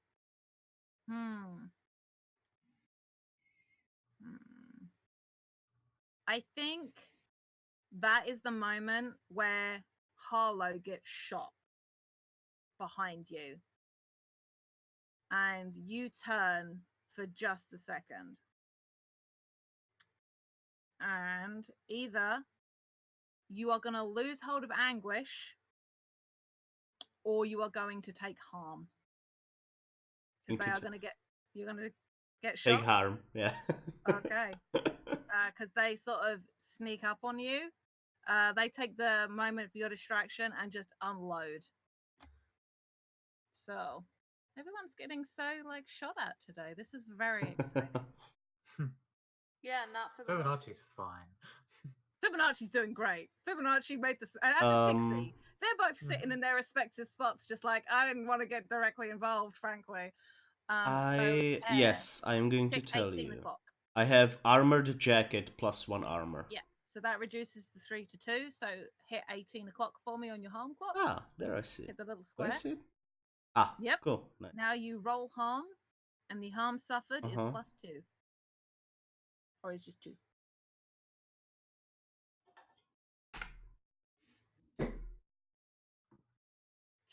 Maths. 9. 9. Oh, the harm suffered adds to the dice? Yes, Yeah, it does. Okay. High is bad. High is Yeah. very bad. On a 9, I will choose 1. You lose your footing, you lose your grip on whatever you're holding, you lose track of someone or something you're attending to, or someone gets the drop on you. What is interesting in this scenario? Now, because of that shot, it catches you enough in the arm that you lose grip on anguish for the moment, and it clatters to the ground. I look back it's not at the retrievable. person. I smile.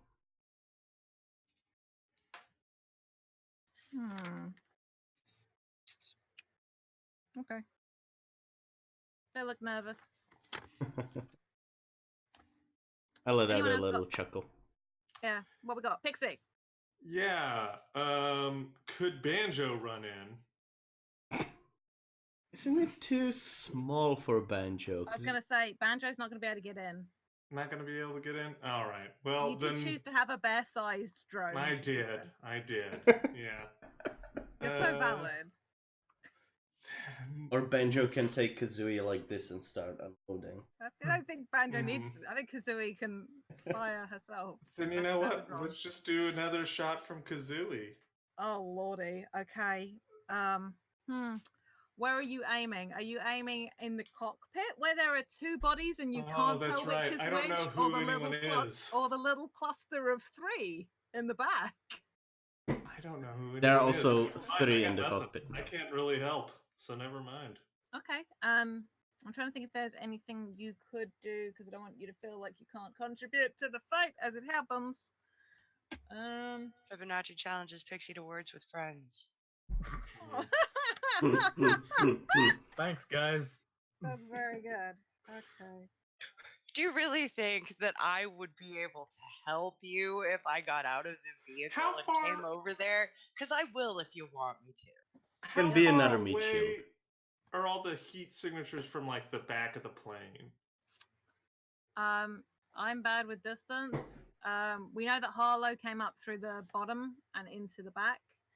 So if you're looking to blast the end of the plane open, yes, you could do that without hitting somebody. If you just want to tear the ass off this plane, which is basically what it sounds like you want to do. Then yeah, with my car, since I have bonuses to mixing it up with my car, I will use my missile launcher and blow the ass end of this plane off. Missile launcher? Seriously? Is that off Galileo? I got 2 missile launchers, you guys. We are doing it. Right. Which roll is that? That is definitely mixing it up, but you're rolling synth, and this is Galileo or from Kazooie? This is going to be from Galileo. Okay, what is Galileo's power? +2. Okay, so give me synth with +2 forward. Wait. Are we parking Yes, inside the hangar? Yep. Galileo is in the hangar. Okay. That was established. How's it all doing over in Twitch chat? People having fun? Kurt, you're the best. Please be in every chat.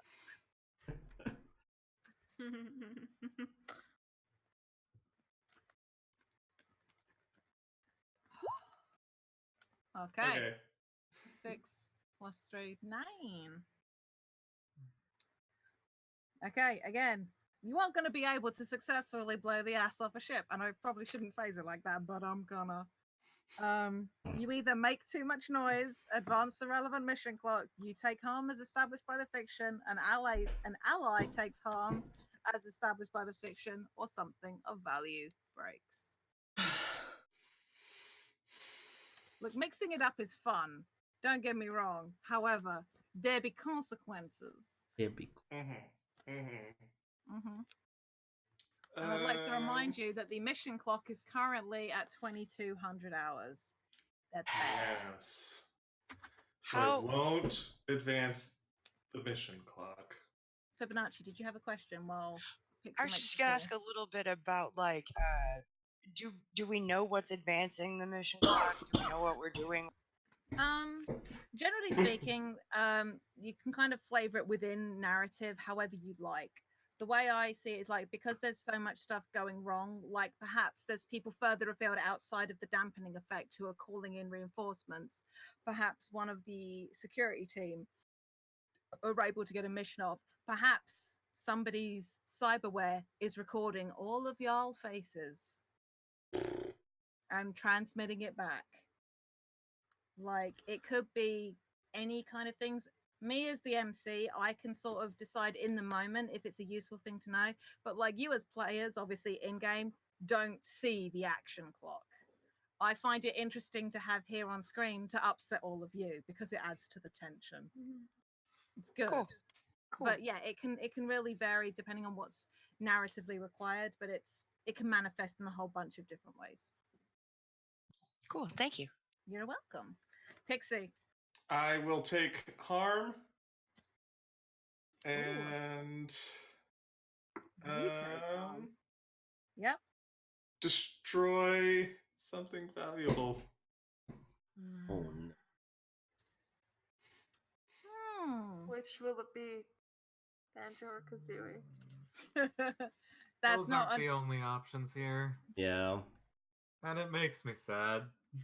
I don't want to harm an ally. That's going to be That's valid. that's going to be Harlow, and I don't want. Okay. First off, Thank you. the the missile hits the back of the plane, tears it away, and because of where Pixie was in the room, a piece of shrapnel comes sort of like hurtling past and catches you in the shoulder. What armor do you have? Do you have +1 jacket or? Yeah, I got the armor jacket. Okay. So can you mark one segment on your harm clock? So take it up to 1500. Okay.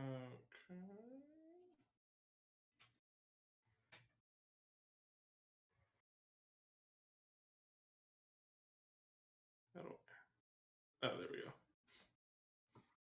All right. Okay, and roll harm. Harm suffered 1 when it prompts you to pop it in there.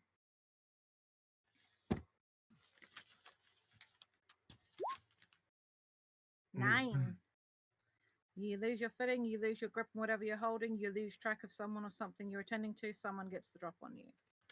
I decide. Okay. Yeah, no, I think it is you go down. This like bit of shrapnel just hits you in the shoulder. And I know this is very similar, but you know, this is what happens in movies and stuff. It's a cinematic parallel, very much like what happened to Nixon. You take this hit and you sort of go spiraling backwards and you hit like the storage shelves that you were sort of you sort of like hit the deck. You have still got control of both Banjo and Kazooie, and you're still hooked up with Galileo, so you don't lose connection of anything, but for the moment, you're not going to be able to do anything. Within the aircraft, Harlow, you would see this. Alec, you would see this. And Nixon, you would see this as Simbatre, who, because this is cyberpunk, is wearing white. You see a gash open up in the side of their leg, side of her leg, outer thigh, that starts pouring with blood. I knew it. You're not there. I you're knew in it. You're in a cockpit. I knew it. Nobody likes that person. Alec, what do you got?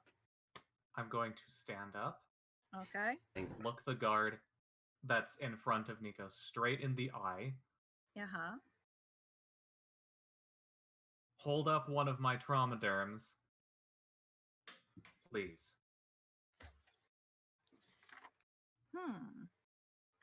Give me a fast talk roll.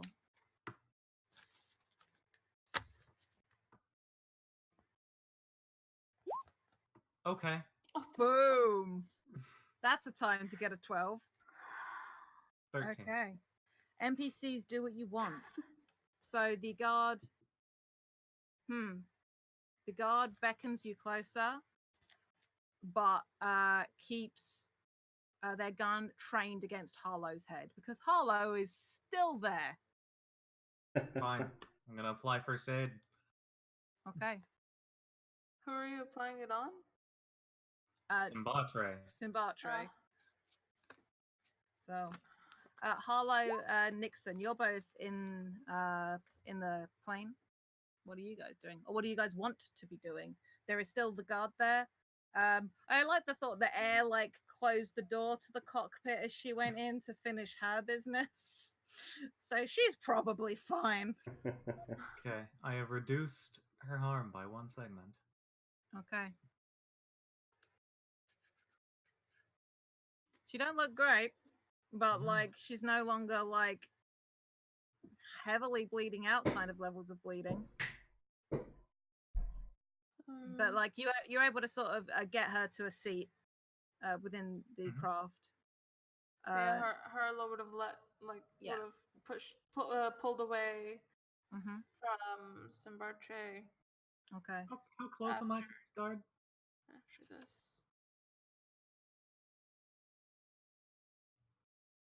What do you want to do?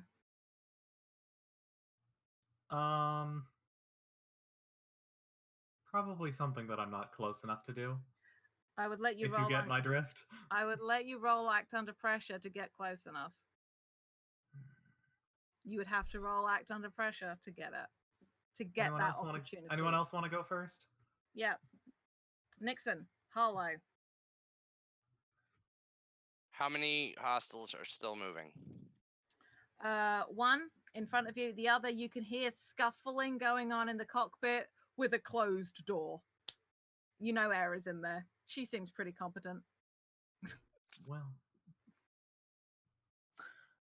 I'm going to take a shot at the one standing, I guess, and try to make him not standing. Okay, give me a mix it up roll. With that +1 because of your skill wise. Yeah. 9. Yeah. Again, you can take harm, an ally can take harm, something of value breaks, you make too much noise.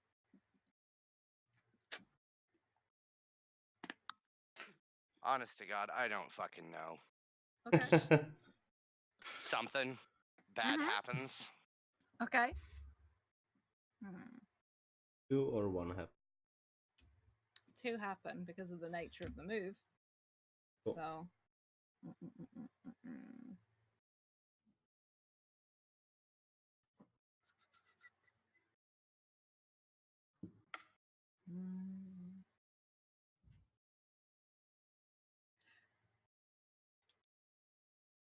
You bet the hit, and you get it true.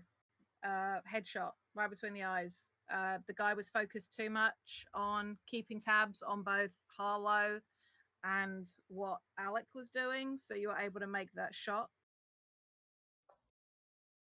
I do some. Right, I'm gonna. How's this work? Does he I shoot think Harlow? there's this moment of Tom, you're such a shit. I think what happens is the shot is so good and so perfect, but you hear as you make that shot, the skill wire burns out. And you don't have access to that skill wire anymore for the rest of the account. You could replace them, but for now, that's burnt. You get that smell of burning rubber and wire, and you know what that's like. You've had skill wires burn out on you before. Sucks, irritating, could be worse. I do think that as this guard goes down, they sort of take Harlow with them, and as they hit the deck, Harlow, I just want you to give me a straight harm roll. You don't take any additional like damage from it, but it's like something bumping. It's like if you fall over and you're already hurt. It's to see what that happens. So it's like 0 harm. So you're not increasing the harm clock. You just need to give me a roll harm, and harm suffered will be 0. Thanks. 5. Wait, that's good, right? That is good. Yeah. That's good. Yeah, great. Okay. So Harlow, you sort of hit the deck, and your head sort of cracks against the floor, and it's like, and you have a dead person on top of you, bleeding from a head wound onto you. But it's good. And for the sake of expediency, you hear the very wet sounding sloosh sound of a head coming off within the cockpit. Does that seem unfair, Tom, for Air to do? I wanted to do something a bit different. Okay. You guys hear a wet sound of something being sliced.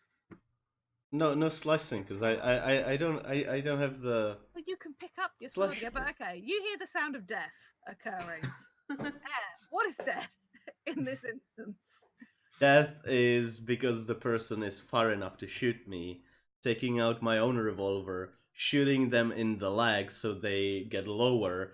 I don't have to pull up the revolver too much and shoot them straight between the eyes.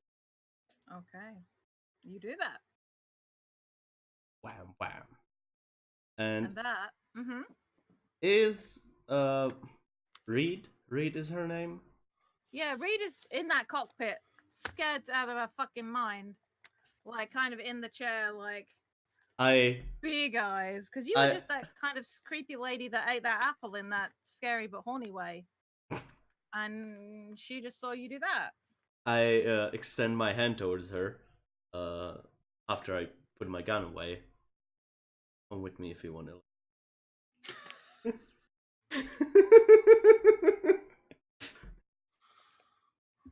I'm gonna need a second to process. Let me just. Because that's it. You have achieved your objective. You have the target. Mm-hmm. Kind of a mess, kind of noisy. I am quickly checking. Kinda. What's that bundle of words mean? But yeah, I mean, the fun thing about the sprawl is that that's it. You guys get to narrate now what this looks like. The final thing we'll do in the session, because I'm aware of the time, because we're gonna have like a month off now. Yeah. So because oh, are we? Yeah, because I'm in the Czech Republic in 2 weeks, and I'm not going to be able to run game. Tragically, and because unless somebody's I can maybe run it on an off Friday, but then we'll definitely be down a player, so it's something to discuss amongst the group. I tell you what, let's fade to black there, and off camera we can handle advancement and stuff like that. But yeah, let's leave on that really cheesy moment of Air trying to be cool, which is really kind of funny. What? Who did not expect that? I mean, he had to, right? Yeah. I get it. No, he didn't. Thank you. Thank you. I'm usually an enabler, but no. No. Okay. Jay done this for us. Yeah. So as the credits roll, on the episode. Everybody sort of picking themselves up. Fibonacci is like elbow deep in a really big bag of chips. It's good watching all this unfold on one of the screens. I'm probably getting chips all over the cockpit as I scream and yell because I'm so excited for you guys. Yeah, because everybody, you did the thing. You did the job. And that Fibonacci's covered in red. These flaming hot Cheetos get dust everywhere. Thank you for joining us for session 2 of Verity City. Those of you that have been with us in the chat, I hope you've enjoyed it. It's been very well. I'm sorry nobody died, Kurt. I'm sorry. I tried so hard, Kurt. I'm sorry. But thank you for joining us. Verity City will be back in a month, unless we maybe do it on and off Friday. We'll keep posted. Monday we are back with Dreams of the Brave, our arsehole teens, and a couple of not so arseholey teens trying to find some sky pirates. It's going to be very good. Thank you all for joining us. Thank you to my wonderful players for being a pleasure to run for. And that's Natural Ruckers. Join us on Monday if you can. Bye. Bye. I haven't ended it yet. I figured. You, how dare!